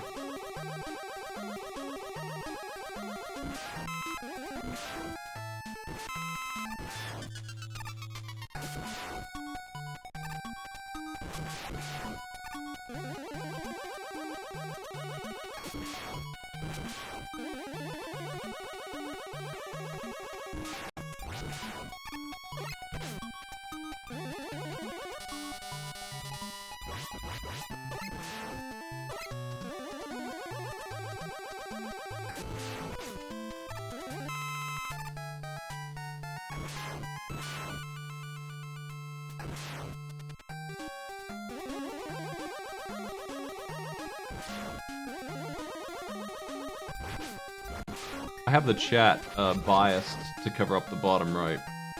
Maybe I should adjust that a little bit, but yeah.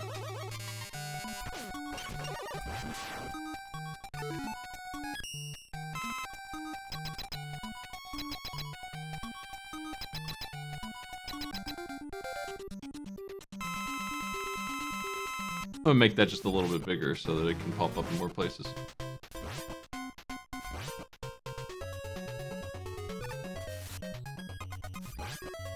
But Pink Kitty Rose is currently the leader, so that's the one to watch. Kami is cruising through, though.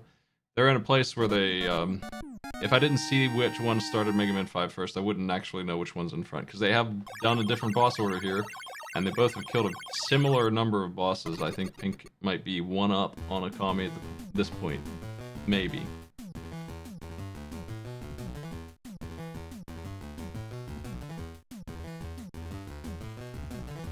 Polterghost has killed Starman. So they're in the mix too, but I don't know if they're ahead of, I'll find out soon, Okami here.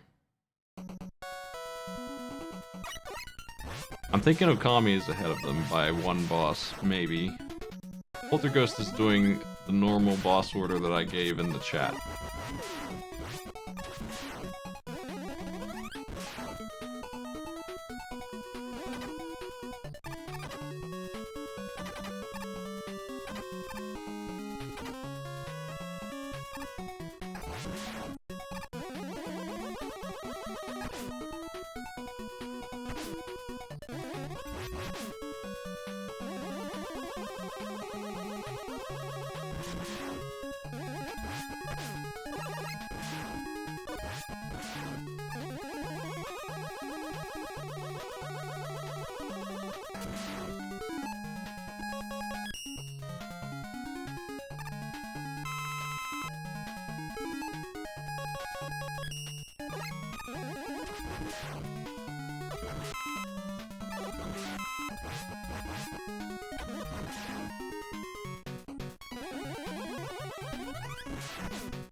Oh, and missed the jump.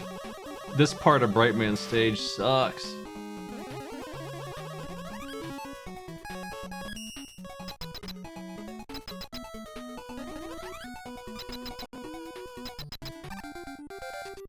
You have to go back halfway through the stage because of this lousy jumping section at the end of Brightman's stage. Platforms that are a little silly. They're on this boomerang rope sort of swing animation, and well, it is like a swing, I guess, and it just kind of doesn't work very well. It's easy to get slowed down by the bullets, and then you miss the platform you're supposed to reach.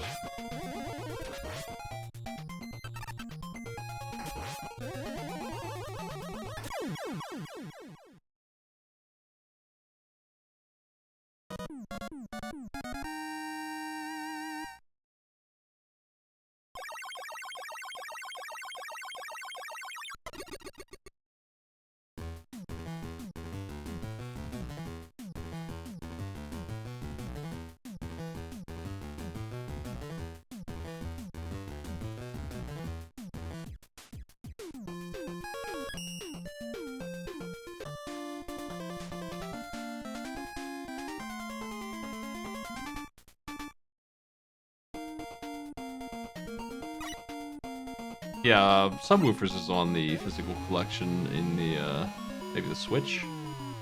I said that was fine. It's similar. It's not that far off. It's really, from what I played of it, consistent. Probably they fixed the thing in 6 that makes you, lose your inputs. Which I don't really notice, but I would notice if it were side by side with the one that doesn't.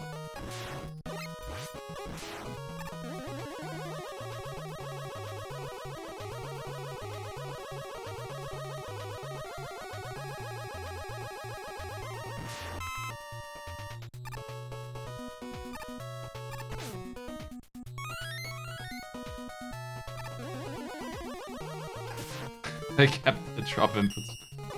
It's funny. I think I'm used to that, and I never played a version without that. I just chalk it up into physics for that game being a little different.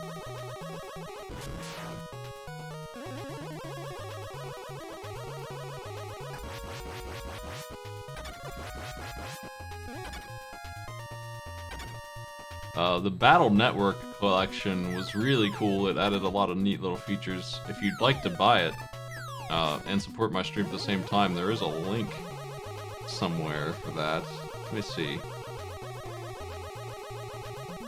You might even get a discount, I'm not sure, but I would recommend that version of most of these. I liked Mega Man 8 on it.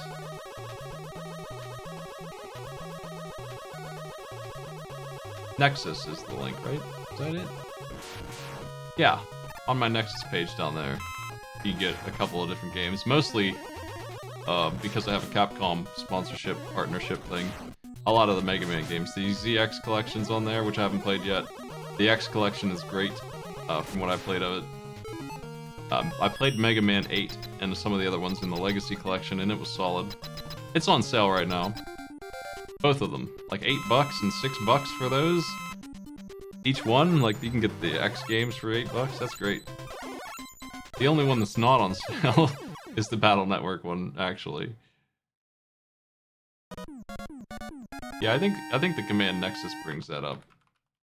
And I do get a bit out of that if I sell enough copies. But it's not a big deal. Buy what you like. Same for shirts. I get the smallest cut in the world for the shirts, but I get a much smaller cut for shirts. I mostly have shirts up there just so you can have an Arcade Pit logo if you want. I actually need to find a better shop, I think, so that I can have... We had a couple like movie parody Arcade Pit shirts, and they are not allowed to be up on DBH anymore, so I need to find a shop that doesn't have such a ridiculous policy on that. Not only did they remove my Exorcist and Jaws, and there was one other one, shirts, but they also had the nerve to remove my dad's parody shirt that was his face on Punch-Out, on fan art. And that really annoyed me.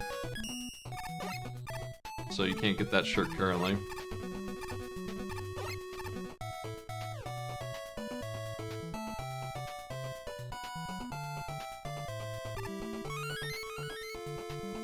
I guess Nintendo has the property rights on green gloves. I don't know.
Yeah, apparently.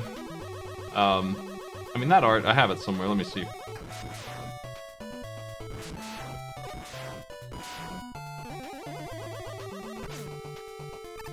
I have it in the t-shirt designs section.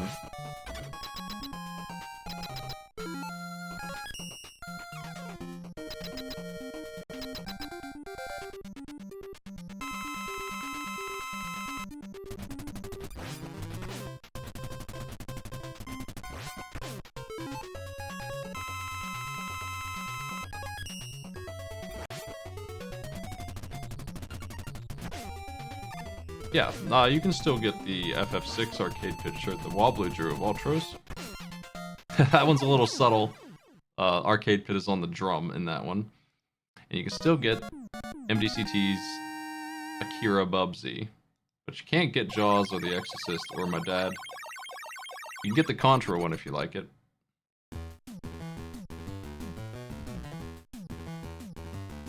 Yeah, they're just doing the first 46 robot fights in order.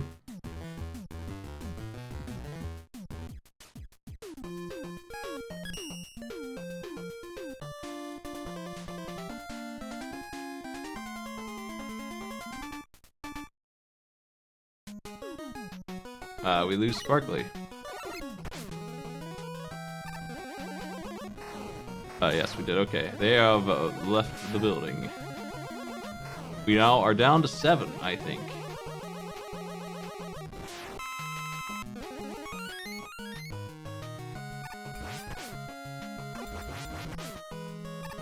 Almost 2 hours in. This image is probably huge, so I'm going to carefully add it. Shrink it down first. Let me see.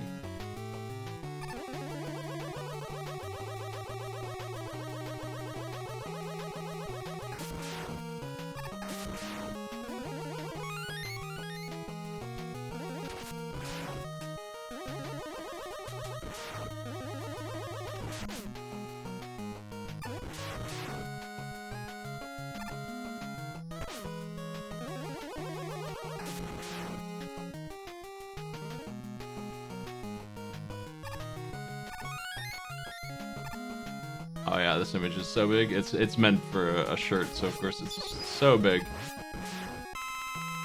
If I put it on screen, it would just take up full thing. I'll shrink it down to him, Sparkly's window.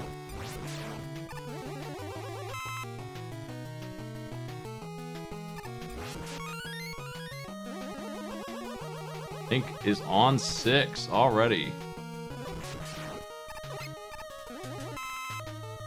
Closing in on the finish there. Alright. This is my dad's punch-out design that was against the rules.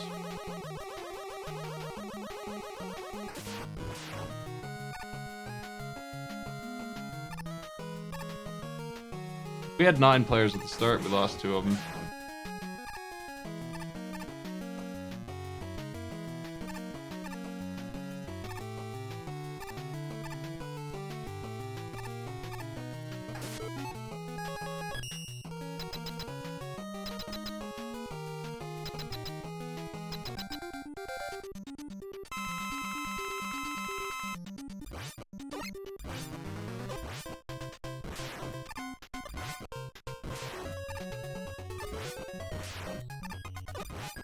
Disconnected. There you go. Just leave that there for the rest of the race.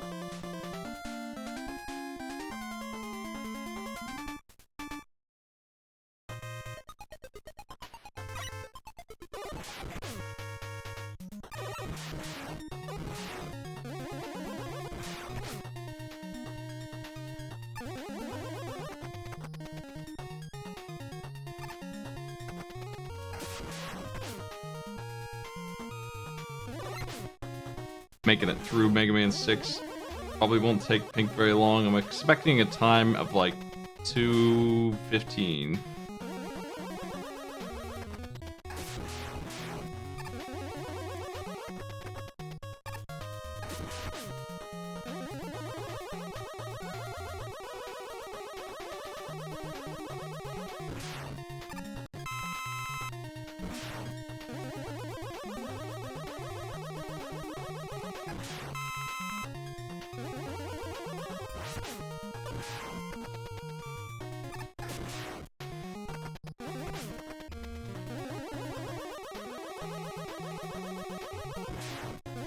Going up.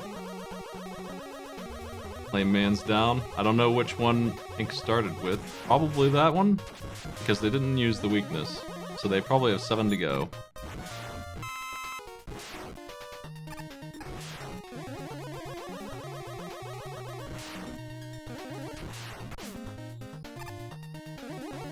I used to start with Flame Man, and then I realized Wind Man or whatever, just easier. And the weakness.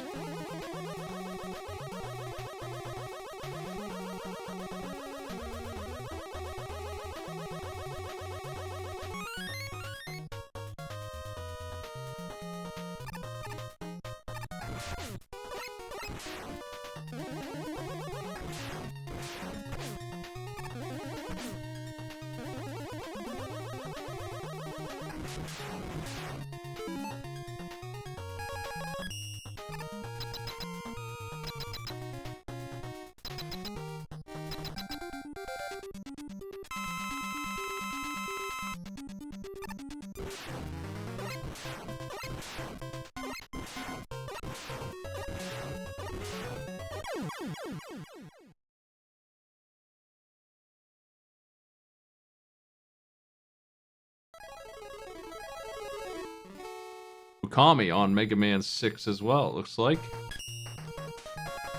Polterghost with 1 health, fighting, I can't even, Stone Man.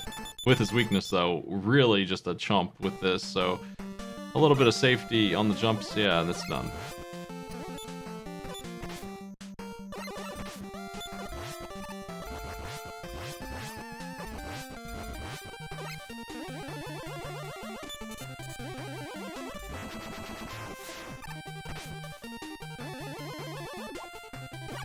Well, Flame Man is definitely faster with his weakness, and it goes through his shield, so it's a super good one. It goes through his fire, which blocks the Buster for who knows why. It must melt it or something.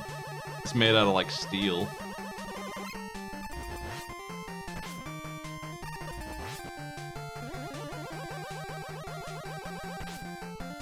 These fish are the scary part of Plant Man stage. Pink seems to know where they are, and that's not a surprise, so... they're making it. Looks like they're not even taking any damage.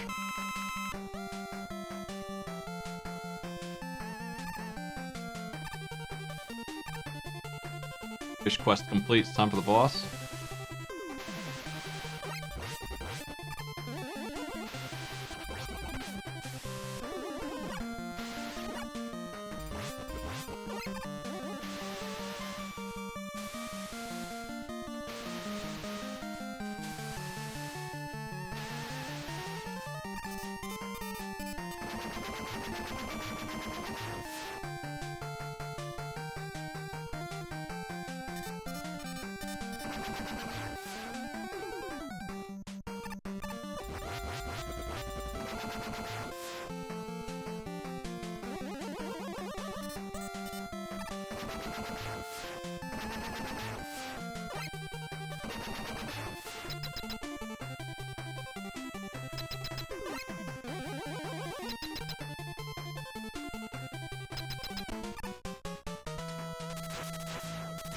Okami has started with the boss. I would.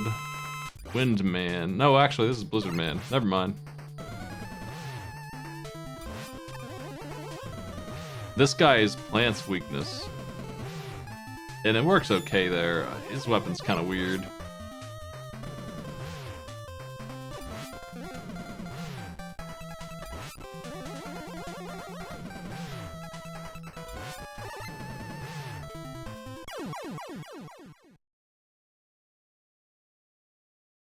Sparkly dropped out, went to go do Christmas stuff, and same for Rob Snowlog. Actually, Rob just felt like Mega Man 1 wasn't their game. They were better at the other ones.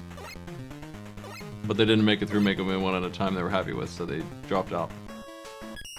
So these are the 7 remaining players who have just not quit yet.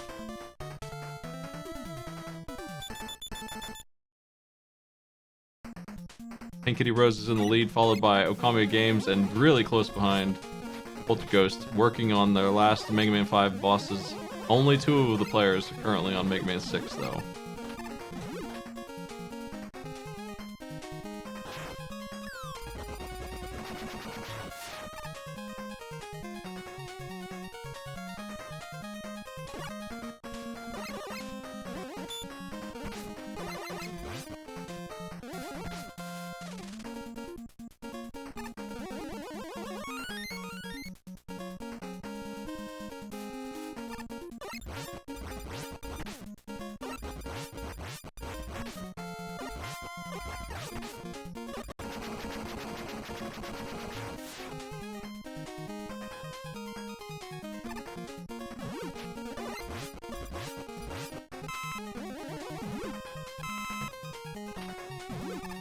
Polterghost going to Wave Man, the last one.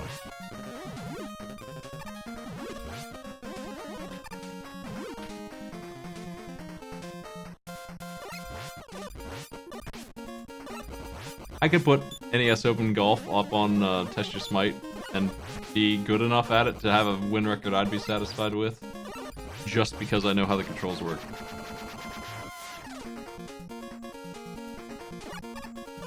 I like to win like 70 or 80% of the time, ideally, on those.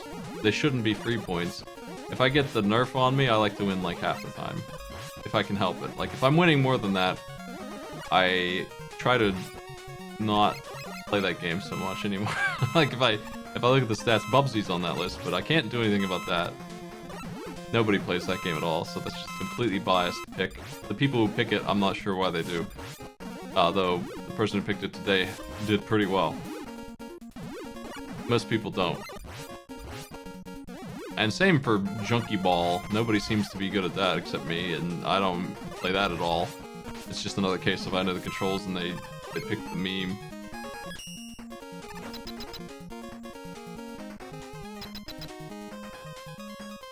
I don't think they're picking it because it's a show. I think they're picking it because they think they can win.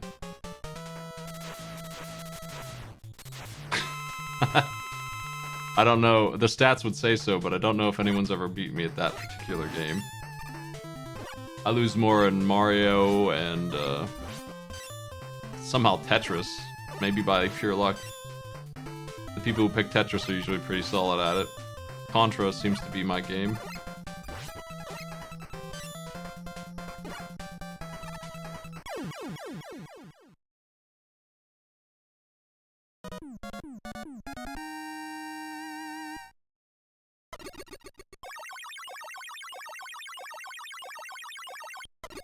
Yeah, I don't want to win too much or too little.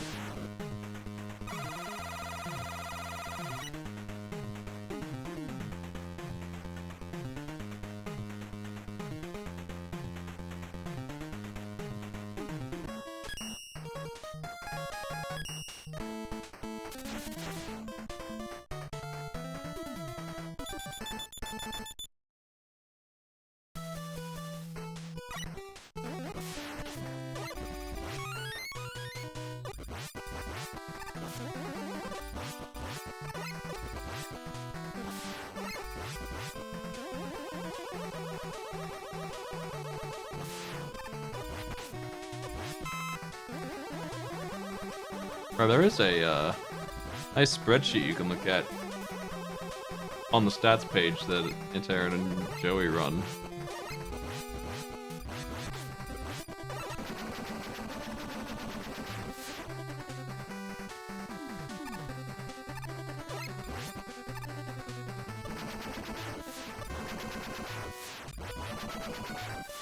But Mega Man is a gamble. People are good at Mega Man. I don't know all the tricks. I obviously play it a lot. I'm not gonna get much better at it than I am without actually grinding strats and learning some new moves, which I'm not prone to do. Mega Man 3, one of the challenges I remember was Sparkman's stage, and I am hesitant to do the ending fast. I take my sweet time. So they automatically get like 30 seconds on me because of that if they have the guts to rush through it. But I won't die on it, so there's that.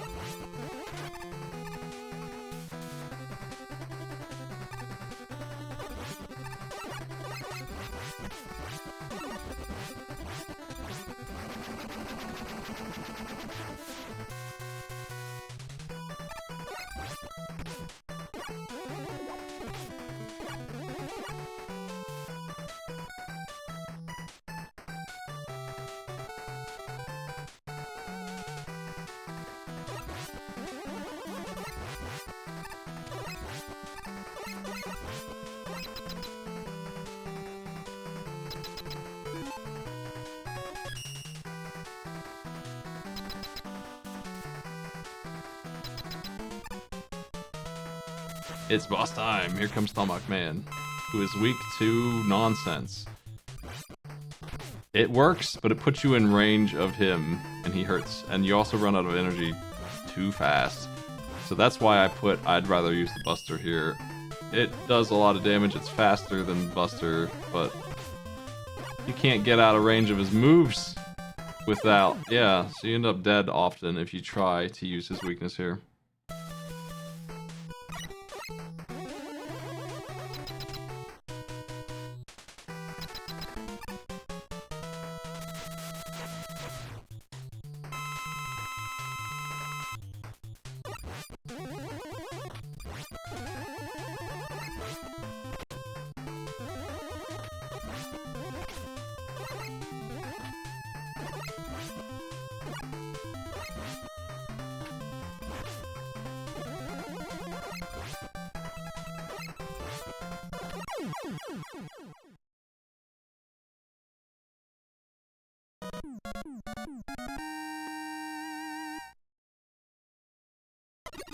Buster Duel Flame Man.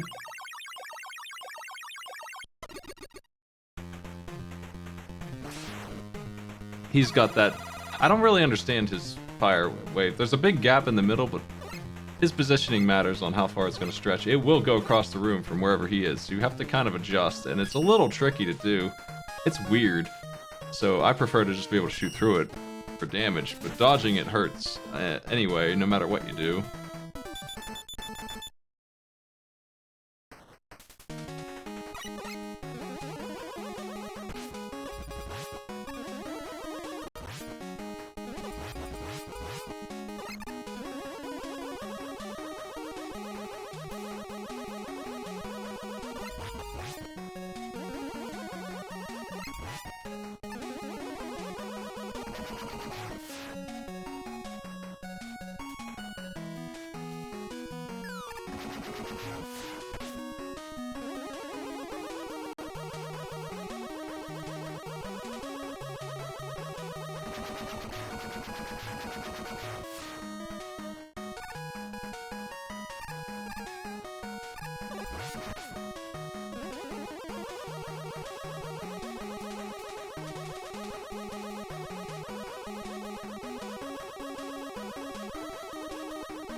Oof.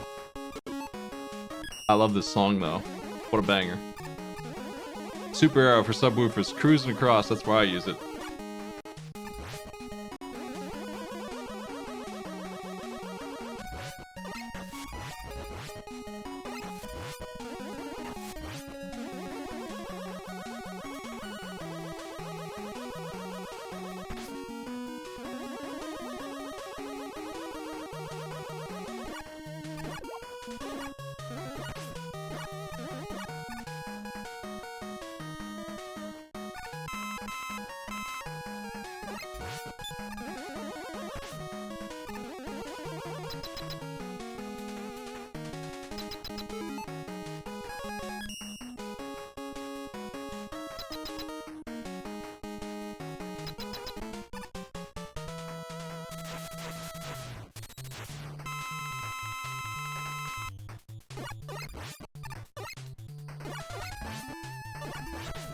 I like these boss fights in this game.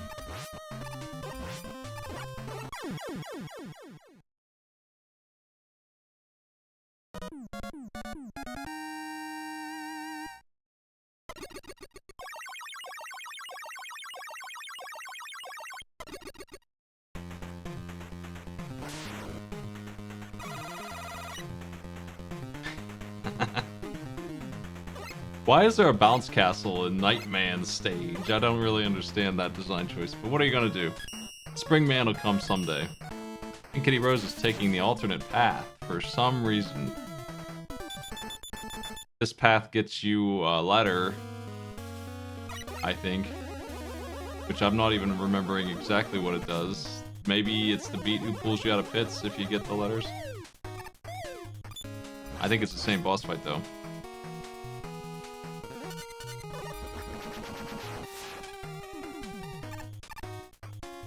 Maybe she's intending to play this beyond the 8 bosses since it's the last one.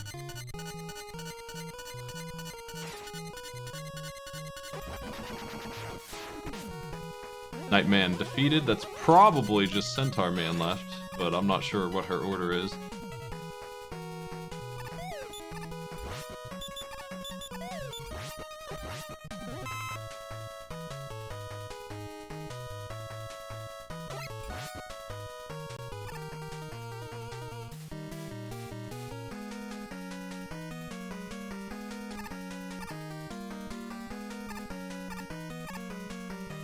Centaur Man, then Wind Man for the end. A pathetic boss.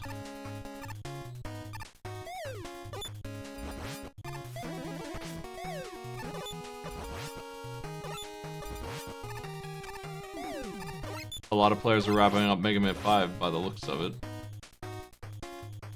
Poltergeist about to go after Plant Man here soon, halfway through the stage. Cliff on Jar Man. Deathlock just killed a boss in Mega Man 5. And Lucy just got Gravity. Yeah, they just got Napalm and Gravity Man.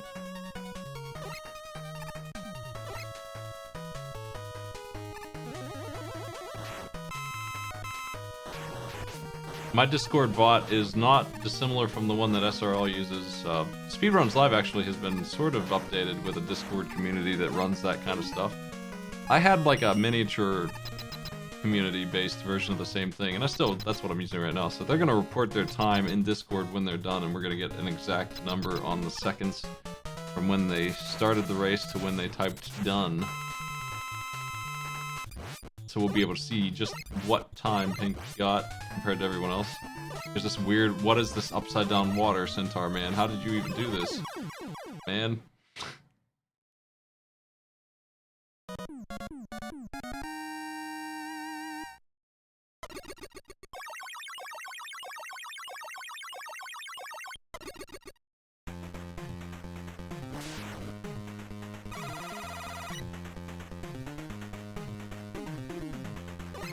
It's only in that one section too, but you have to use it to get a bigger jump. It's just a strange puzzle jump. You can't clear the gap without the gravity boost from being in the water.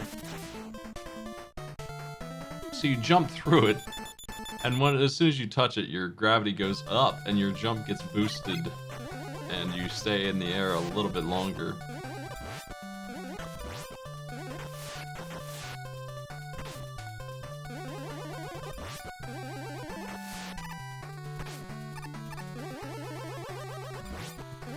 And Poltergeist make it through the fish maze.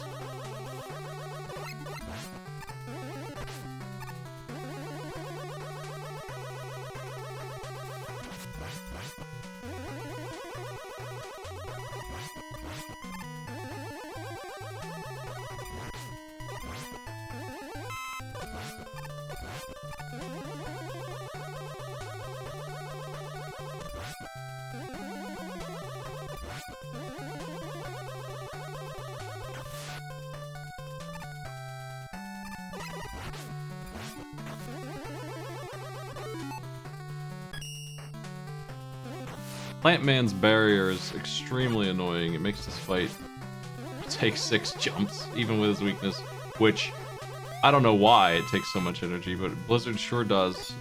empty out in 7 shots. So we have run out of energy here. Plant Man's not a very dangerous fight though, so he's still gonna lose. Poltergeist takes that one down.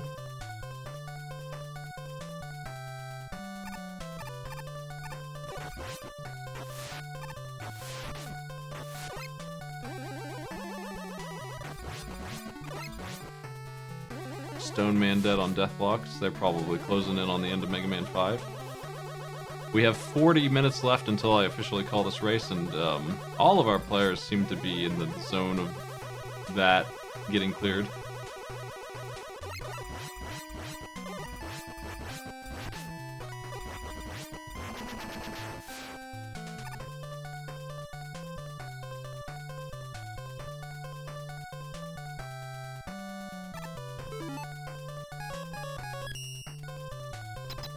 There's Beat.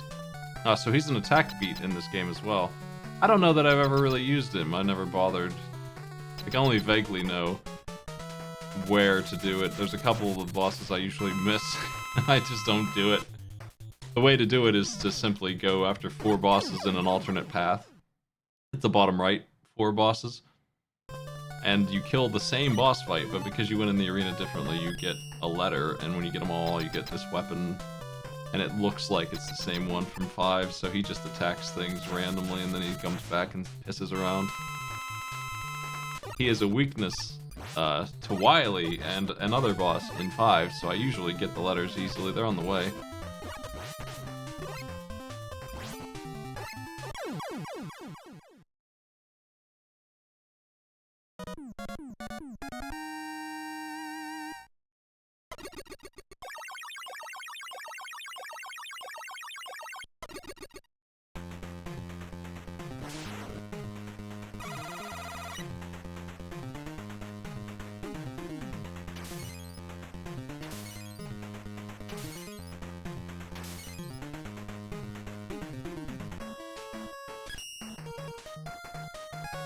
Just 2 more for Okami. They're really not that far behind now.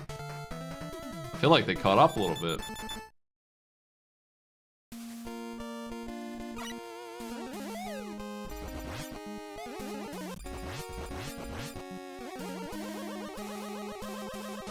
Is Pink game over?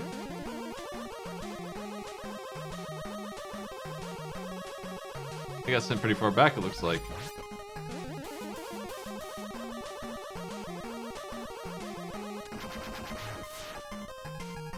Maybe didn't make a good checkpoint. Lost a lot of room there.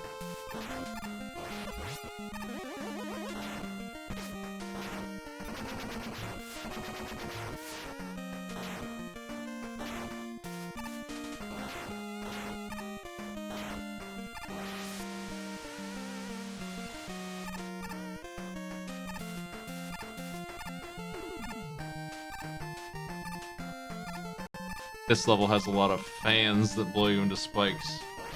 And one in particular is pretty rude, but we're past that one. Wow, Beat's strong. He killed that guy in 1 hit.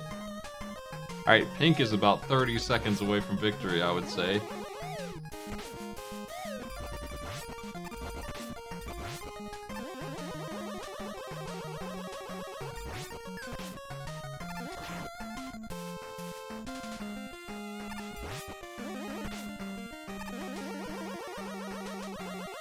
I'm not prone to change the sound around a bunch unless it's just 2 people, because it's confusing when you're already got 8 people running to be bouncing sound around. Pink is done. The time is 2 hours, 21 minutes, and 8 seconds, and 629 milliseconds. Okami is gonna be next, it looks like, but Poltergeist isn't too far away. If they make any mistakes, they might lose that lead.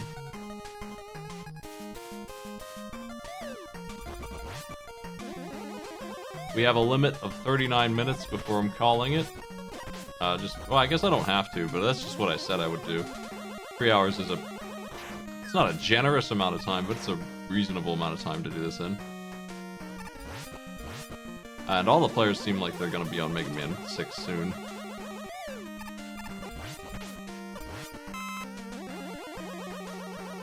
Of course, Crystal Man is a thing, and 2 players working on that stage. They are both past the hard part, though. Oh wait, Cliff is not. Cliff is just getting here. I like to use Super Arrow to skip this first part, but you can use Star Attack, which they do not have.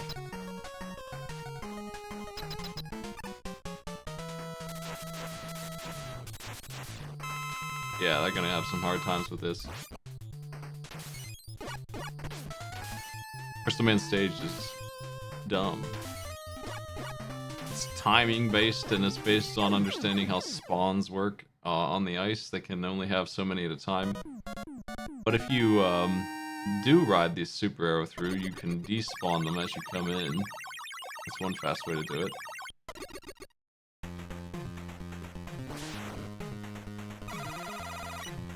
Okami has one boss left.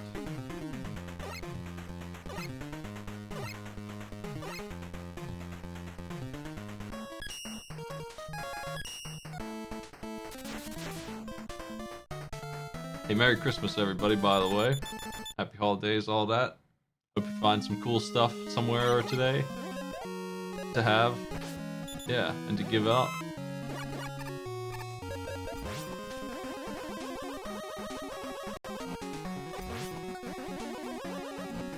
I bought my niece a giant gumball Rube Goldberg machine. I had a regular gumball machine that, like, piggy bank when I was a kid, and I thought it was neat.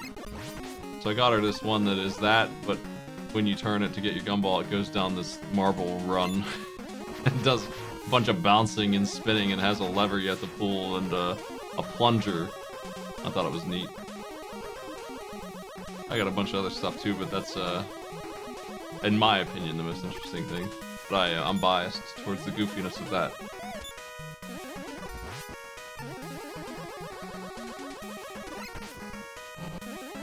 Yeah, I hear you. Ain't been a great December for me either. I'm pulling through though. Hope it goes better for you. Towards the end of the month, I had a wisdom tooth removed, and while I was recovering from that, got COVID for the first time. I was out for like 3 weeks. I got hit real hard by that. Managed to do Arcade Pit anyway, but man, that was tough. Had an emergency just this week too.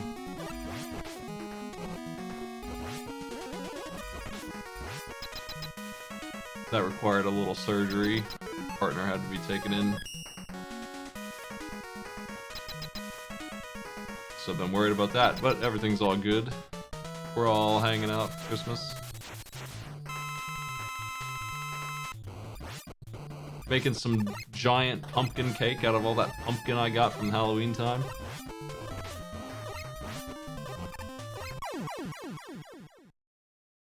I don't have any timer thing put on screen. I could do that. I used to do that for these.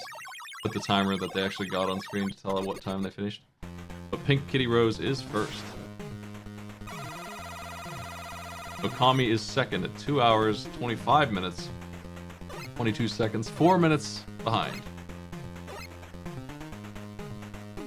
Polterghost is working on it.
We're gonna switch audio now, since I like this jingle okay, but it's not long enough, right? Who else is on here that has audio bumping?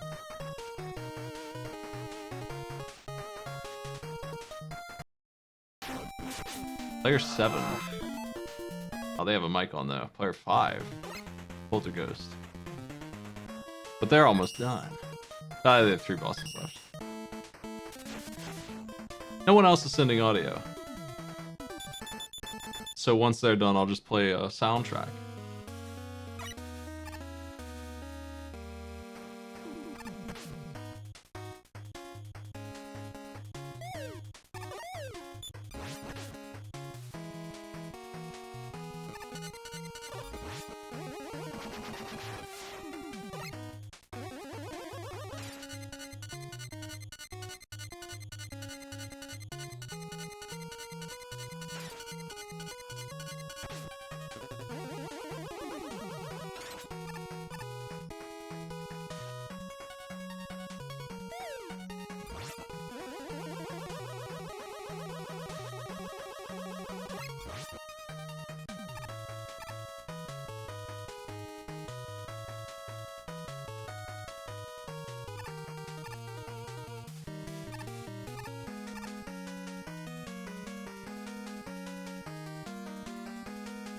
Almost time to exchange gifts. I got a big old family thing in the morning.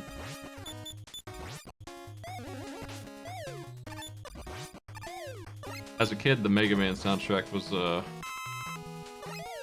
thing I wanted to do as a show because I couldn't tell the difference between the songs and the games very well. I thought it would be tough to identify which game just by which song is playing, and I still think it would be.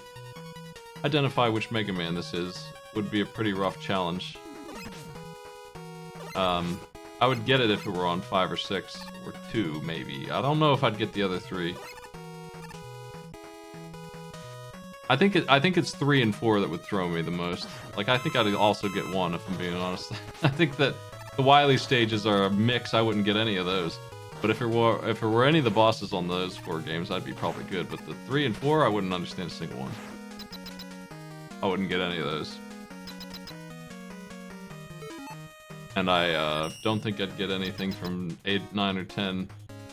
Well, 8's weird, but because it's PlayStation level quality. But 9 and 10, yeah, I wouldn't know those at all. I don't even remember who's in those. Sword Man or something, Blade Man, Knife Man. I don't remember any of those bosses.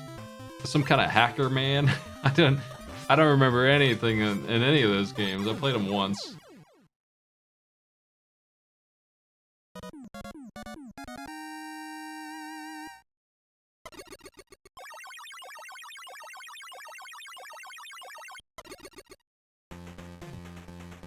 Was not super impressed with them. I think I'm the target audience for them, and yet still not really, I guess, the actual target audience for those particular brand of remakes. Had a dislike of them, and there was no slide. I feel like they went too hard in the wrong direction with those. I would put them near the bottom of the list on quality. And honestly, Mega Man 2 isn't that far up there either, but it's got things about it that I like.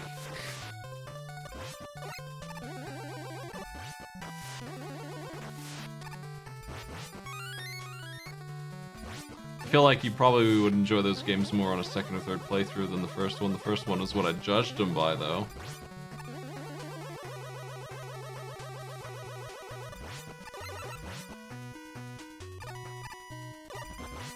I hope you feel better. Congratulations on winning, though. Despite being sick. And with a pretty solid time that you could submit if you felt like it. Let me see where you drank, actually. And the leaderboards for category 491 on Mega Man Leaderboards.net. 46 Robot Masters with the time that you listed. There are 65 people on this thing. You would get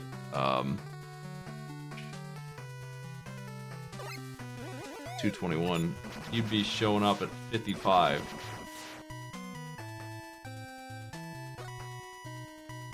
Those top times are crazy.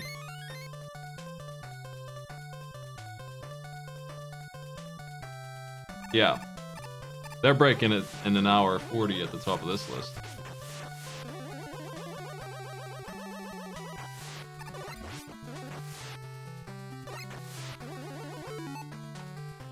Yeah. It's not a bad time at all for just like I would just casually run 2.5 hours probably, and I would send that in and just I'd be like, yeah, that's the best I'm doing. All right. Like I think if I did this deathless, I might maybe 215 or so. I'm not sure though.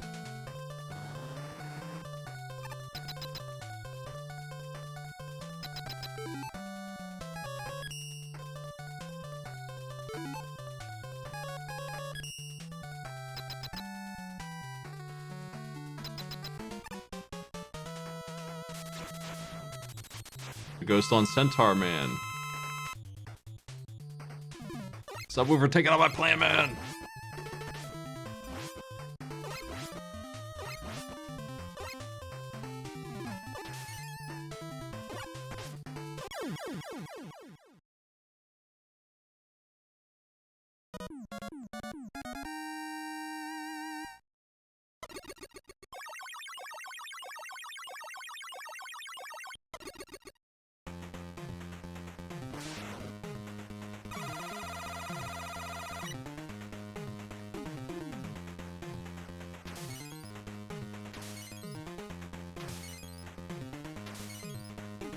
Yeah, I would suspect. I don't know a whole lot of speedrun stuff, or speedrunners for that matter, really, personally. But I do recognize those names, and I would suspect if that's their times, there's not a whole lot of time to save on an hour 40.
Deathlock dealing with plants. I'm always paying attention to this part of the game when I see it. I want to see how they do. Fish, traps. New and old players get held up by this section.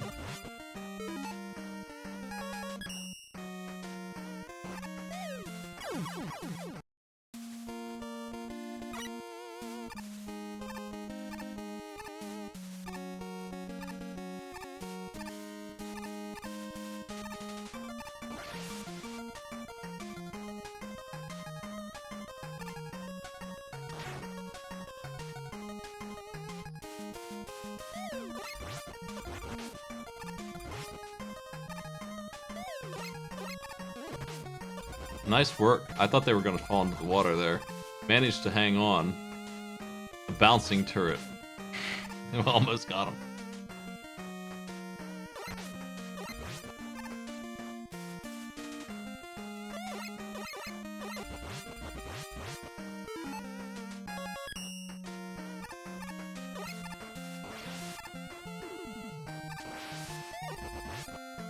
Hey, thanks for hanging out, everybody.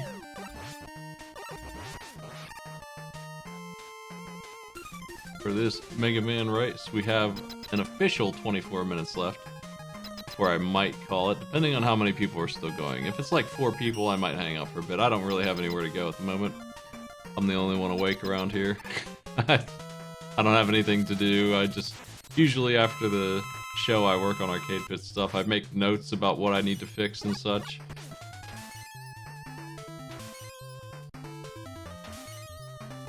Like that 0-4 challenge, I think Joey is right. It probably should be 2 tries. Henry, 2 tries.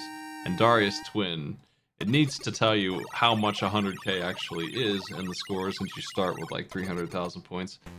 Need to clarify that, so I didn't make this kind of notes. But I am going to have a big old show on Saturday, and I got a lot of work to do to make sure that as many people as I can manage will be able to play the quiz games. We'll do screenshots, we'll do sound tests, we'll do regular trivia that you can pick. I'll rotate around.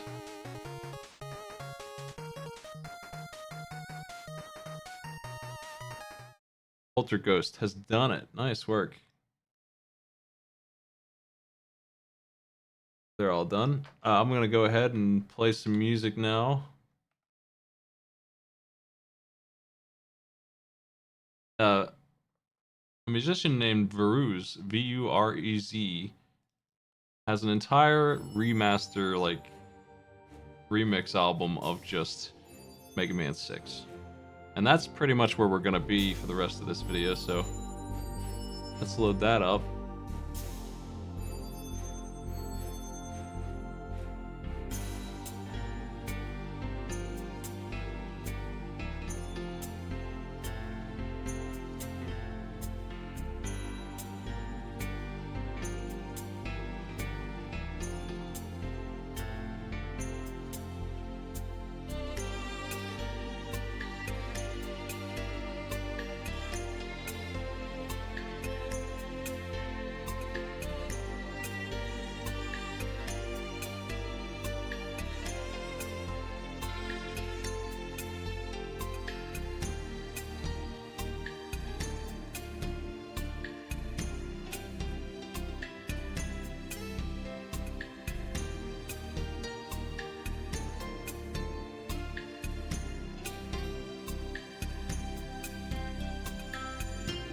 Lucy's sliding into Wave Man. Got that kill. With that, that's probably it for Mega Man 5. Let's see if they have anyone left. Cliff is still working on it. They had a long way to go last I saw. They were like halfway through.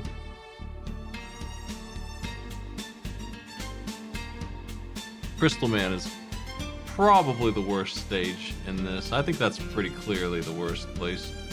So if they beat Crystal Man, they're on their way. Yep, Lucy is moving on to the last game. 21 minutes left in the theoretically ending timer of this. I might switch layouts since we have 4 players left to get them all on screen. I might do that real quick. Let me work on that.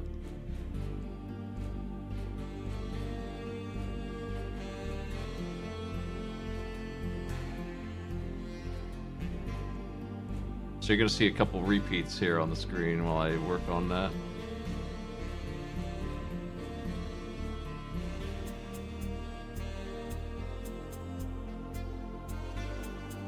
We got Cliff.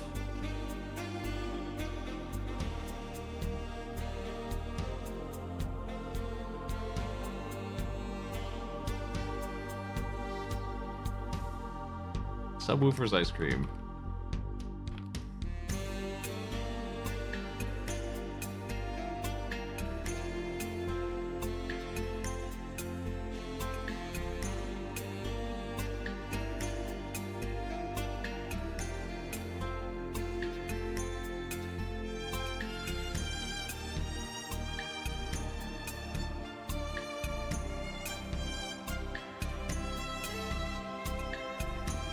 And Deathblock 546.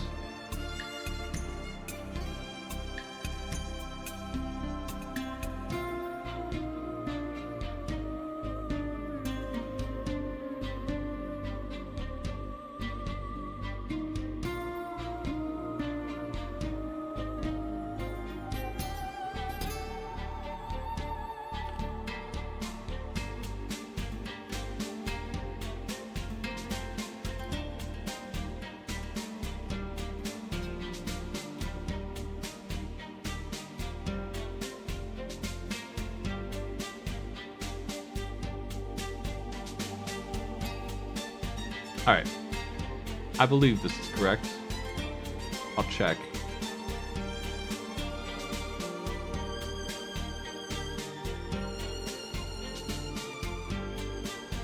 And I'll fix those screens a little bit too while I'm at it.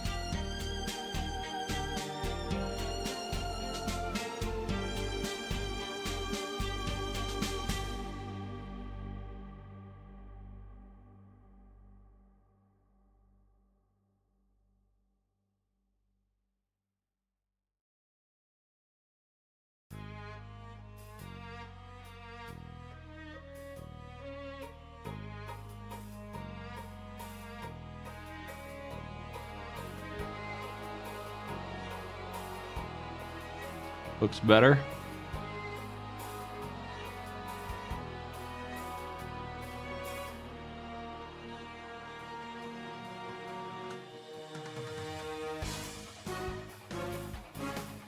Yeah, this is correct.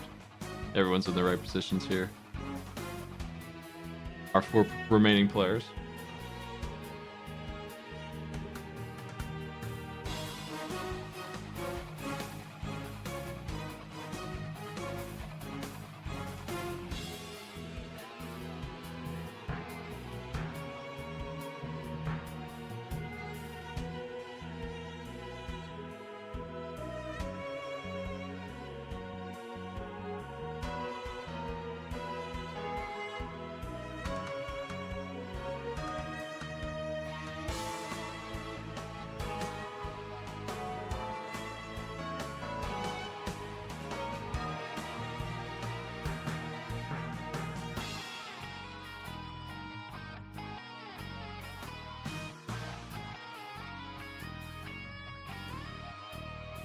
Deathlock takes another one out, and Lucy's working on Windman.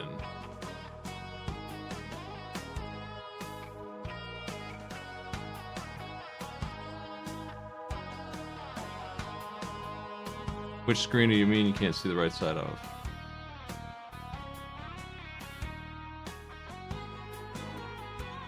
Oh, I see.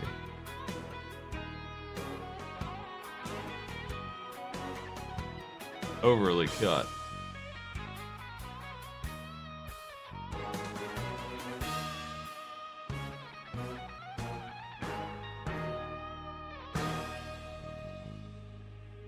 I need to hand out a more customized profile for my racers to use for these so that they don't need to be cropped at all. They can just load it up. That would be ideal for me.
Power Stone, yeah.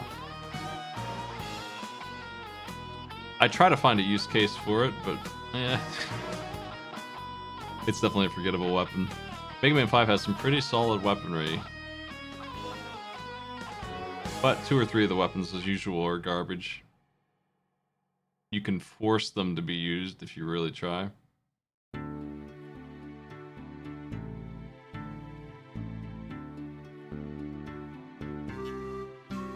I say that Gutsman's weapon's the worst because it uses ammo, but when you have the ammo for it, it's pretty good.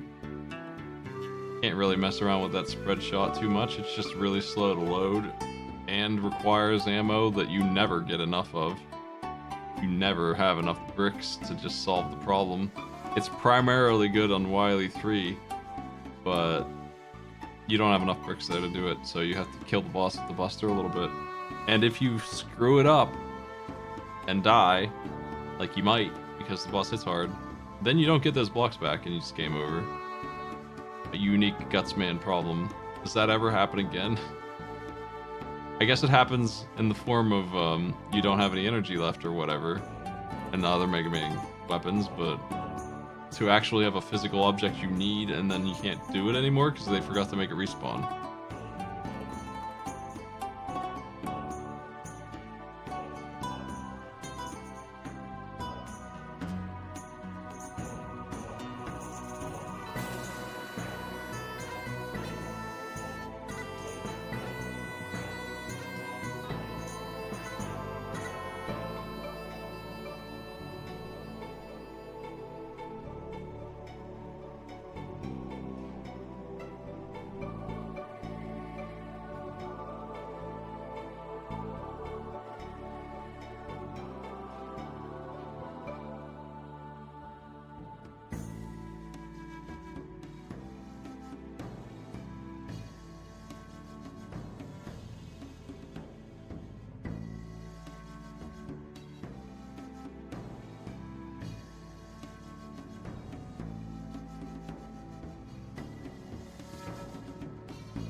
That's the end of that.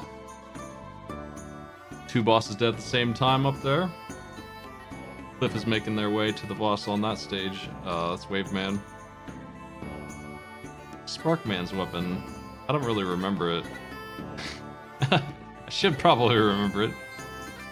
It's just electricity and a straightforward shot, right? It's nothing exciting or particularly bad. It's just super mediocre.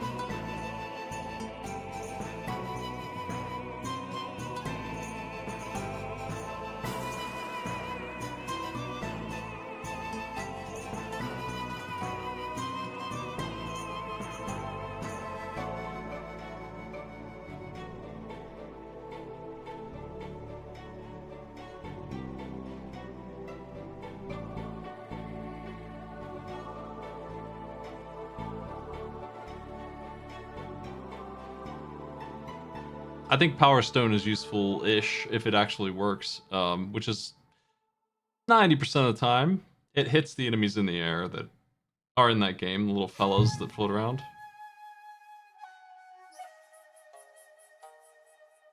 I think I'm hearing some fireworks.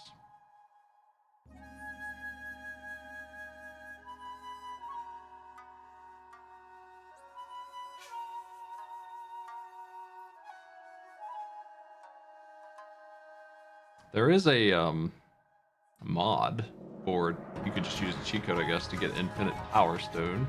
Use it the whole game. A Raving Loon is known for having done that in the old races. It's pretty funny. That's old school stuff. Those videos are cool. It can be done. It can be won.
Mega Man 5 is still Cliff's game to win here.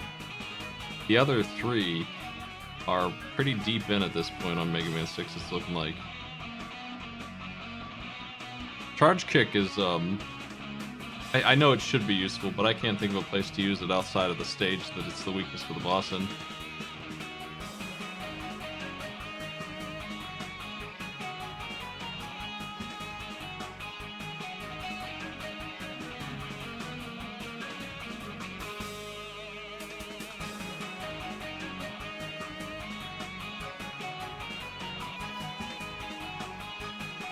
Yeah, I think I'd rather use Top Spin because it, unlike Top Spin, comes with iframes. That's a big thing. It doesn't come with pure, like, some things override the iframes, I think is the problem. And they're in that stage. They're in Wave Man stage. Those big spike balls are one of the things. Yeah, it should just be an upgrade. Having it be a weapon is part of its problem for sure. If it were just an upgrade, it would be wild. That's like a 0 upgrade for like Mega Man X4 or 5 or whatever. That would be cool to have moves like that. He's just not the character who gets that stuff. Top Spin does work. If you're not afraid of getting hit. I do so much damage shuffler that I hate Top Spin. It's worthless. In that environment, I can't get it without getting hit, and then my Top Spin gets canceled, and I don't get anything out of it.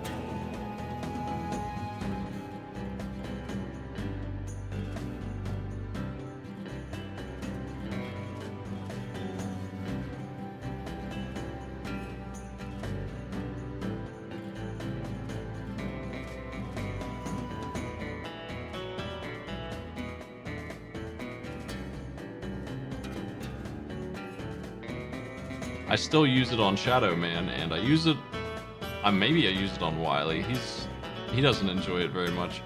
He's weak to snakes too, though.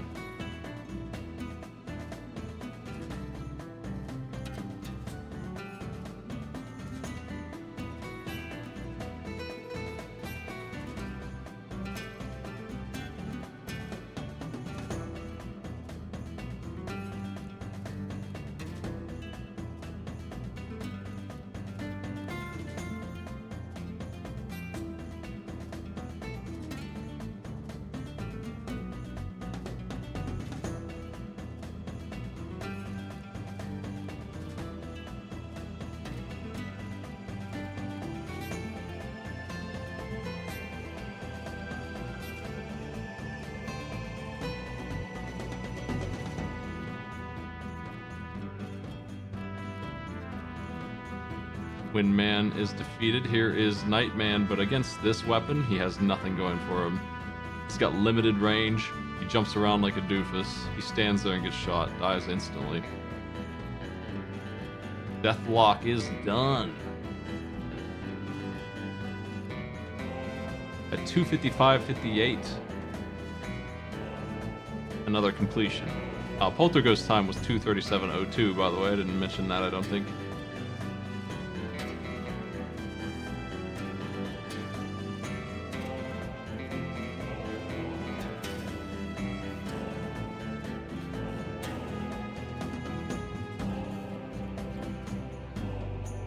Down to 3.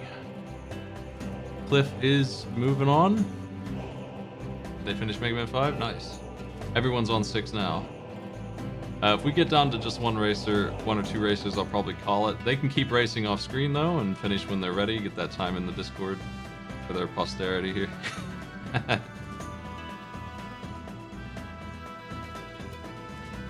I think we can maybe incorrectly assume, but assume who will win at that point when there's only 2 or 3 people left.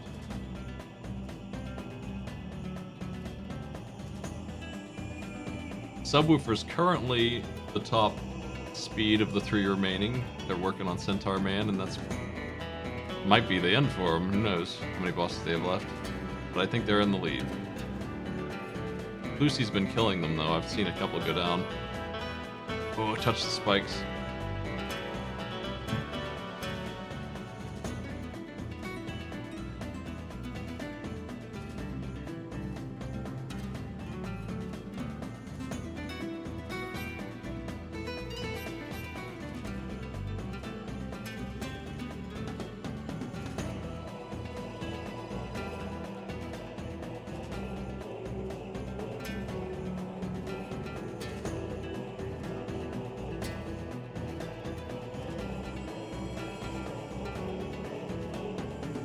for Lucy to take on the plants.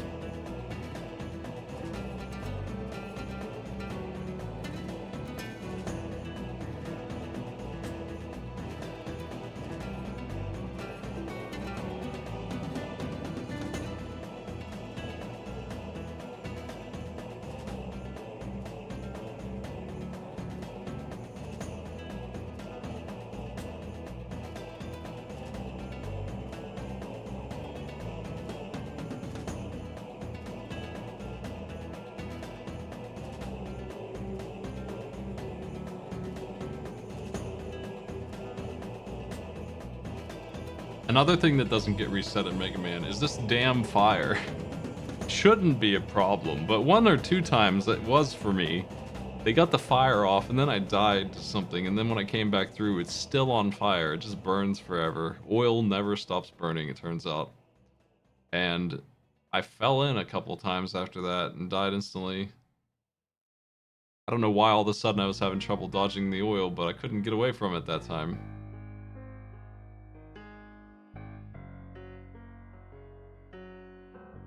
On the Buster Duel Flame Man, which I have lost a few times.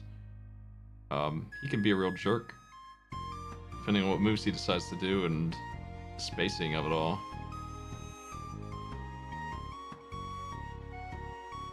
It's easy enough when he decides to just shoot fire. Keeps himself open for attacks. But his fire's a nice shield for him. Got the kill?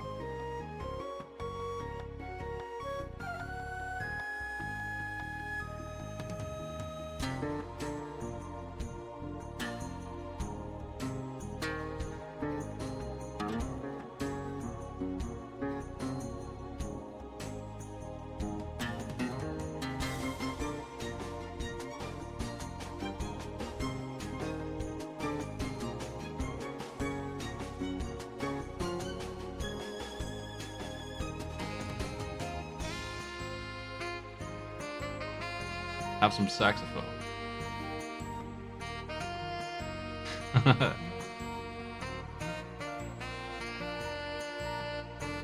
This Windman's theme.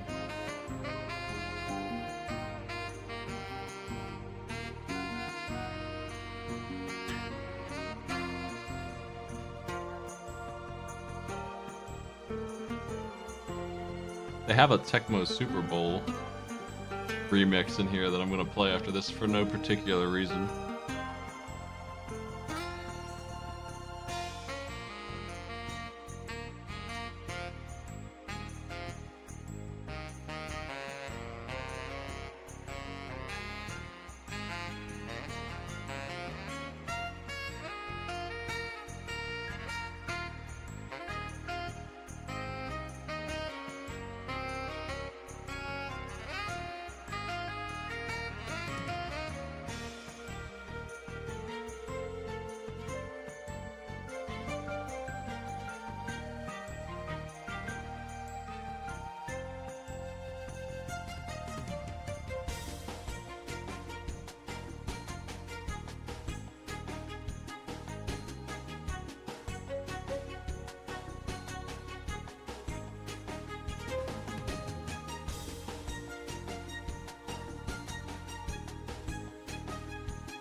Made it through. I was watching carefully, just without commentary. I'm bad at that. When I'm watching the fish, I don't have anything to say. I'm just watching real close to see.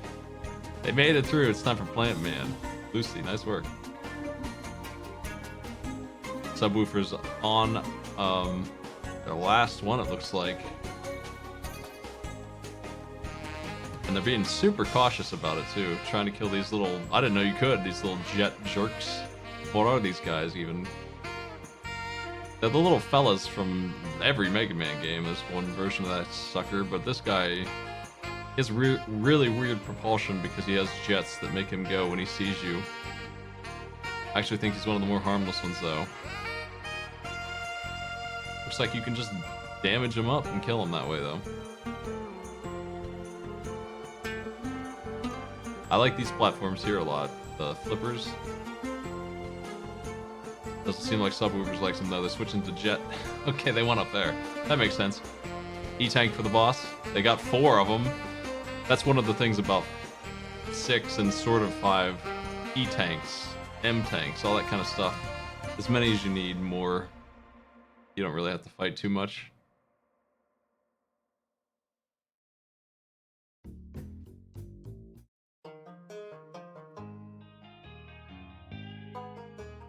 I hear the Tecmo Bowl Touchdown Hoedown remix. What is this?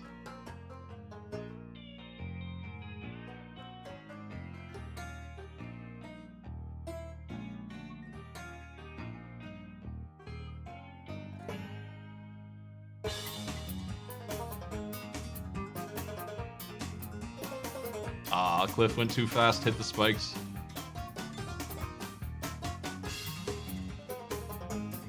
We are past 3 hours. I'm watching one more player finish, I think, and then we'll see who's in the lead between... I think it's going to be Lucy and Cliff. I think it's Lucy. Cliff is just getting started on 6, but I think they did kill a boss or 2. They got Flame Man, yeah. I think Lucy's got at least 3 that I saw taken out.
See what that timestamp is here.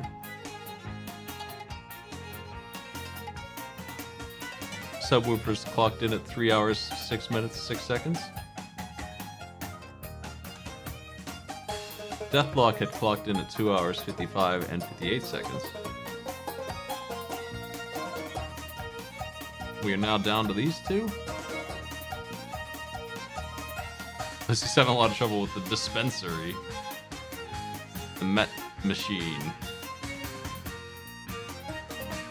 You can do a lot of damage to this thing fast if you pummel on it with the blasting. It doesn't have any iframes at all. They're really hurt trying not to die. They probably should use one of the 60 E-tanks they have.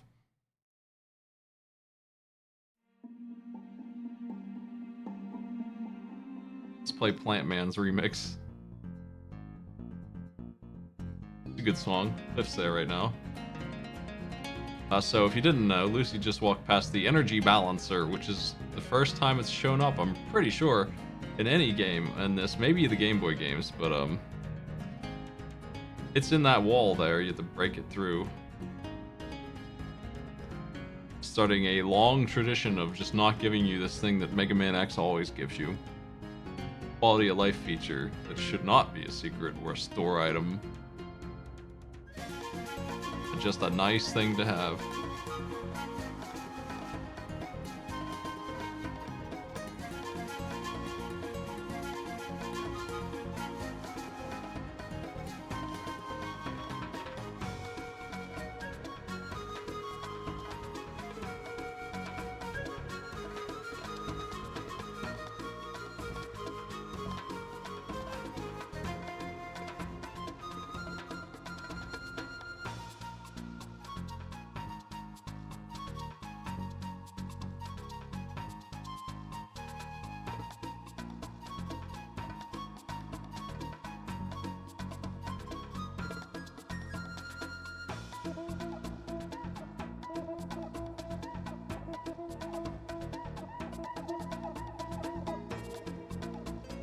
The Mega Man shop is,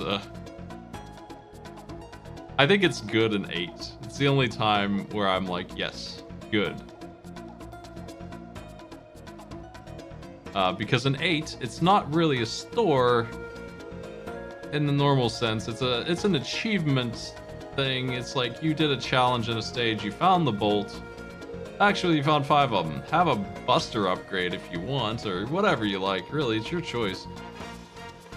So that one's a little bit different. You don't grind in those. You unlock secrets. I don't like all of the other stores I've seen are just grinding money.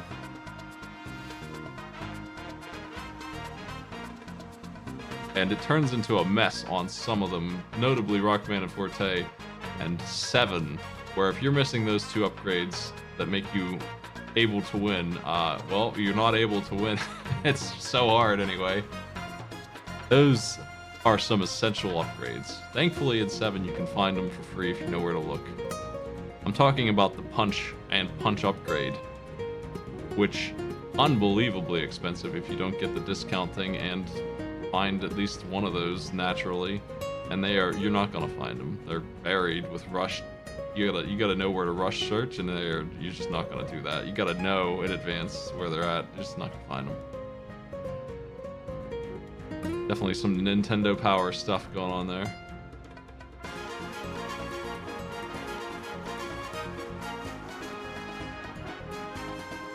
Looks like Cliff's feed is chopping up. I hope they can finish okay.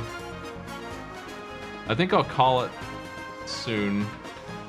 Yeah, let's go ahead and do that. Lucy is further along by about 3 bosses, it looks like. They're on their 6th boss, I think. Hit their 6th boss.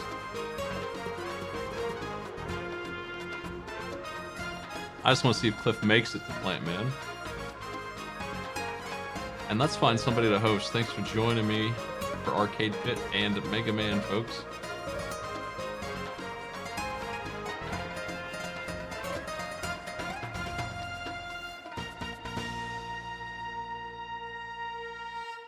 We'll be back on regular Speedbump with Author Blues doing a cool game next week if you'd like to join us.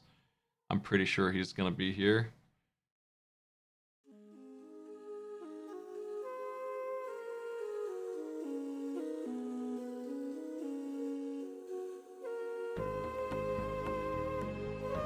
I'll let him pick the game.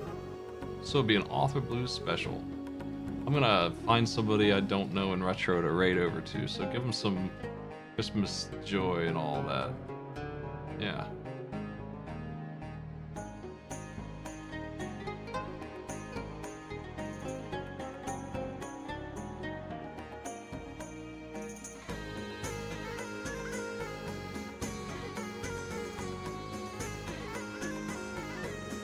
See somebody doing some Zelda randomizer, looks like. Actually, they're doing something really interesting. They're doing this Teleview Zelda Link to the Past game, which I haven't done.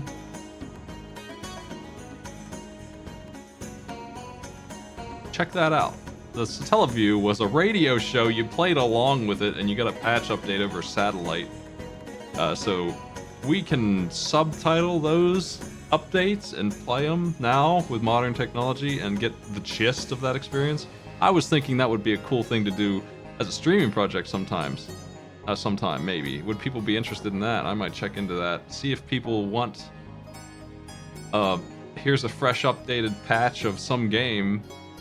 Do what we... do our little adventure with us while we talk about it. We'll have a couple feeds on screen. That might be interesting. Ah. Nice work, Lucy. I'm gonna give you... you're actually going to be 6th place. There were 2 DNFs, so out of 7 people, Lucy would be 6th and Cliff 7th if they both finish, and it looks like they're going to at some point in the next hour. For sure. I would say Lucy has 10 minutes left tops, and Cliff, if they keep going at this rate, 15 or 20, they probably will get it in that time. Hey, I'm hosting over. Have a good night, everybody. Good games.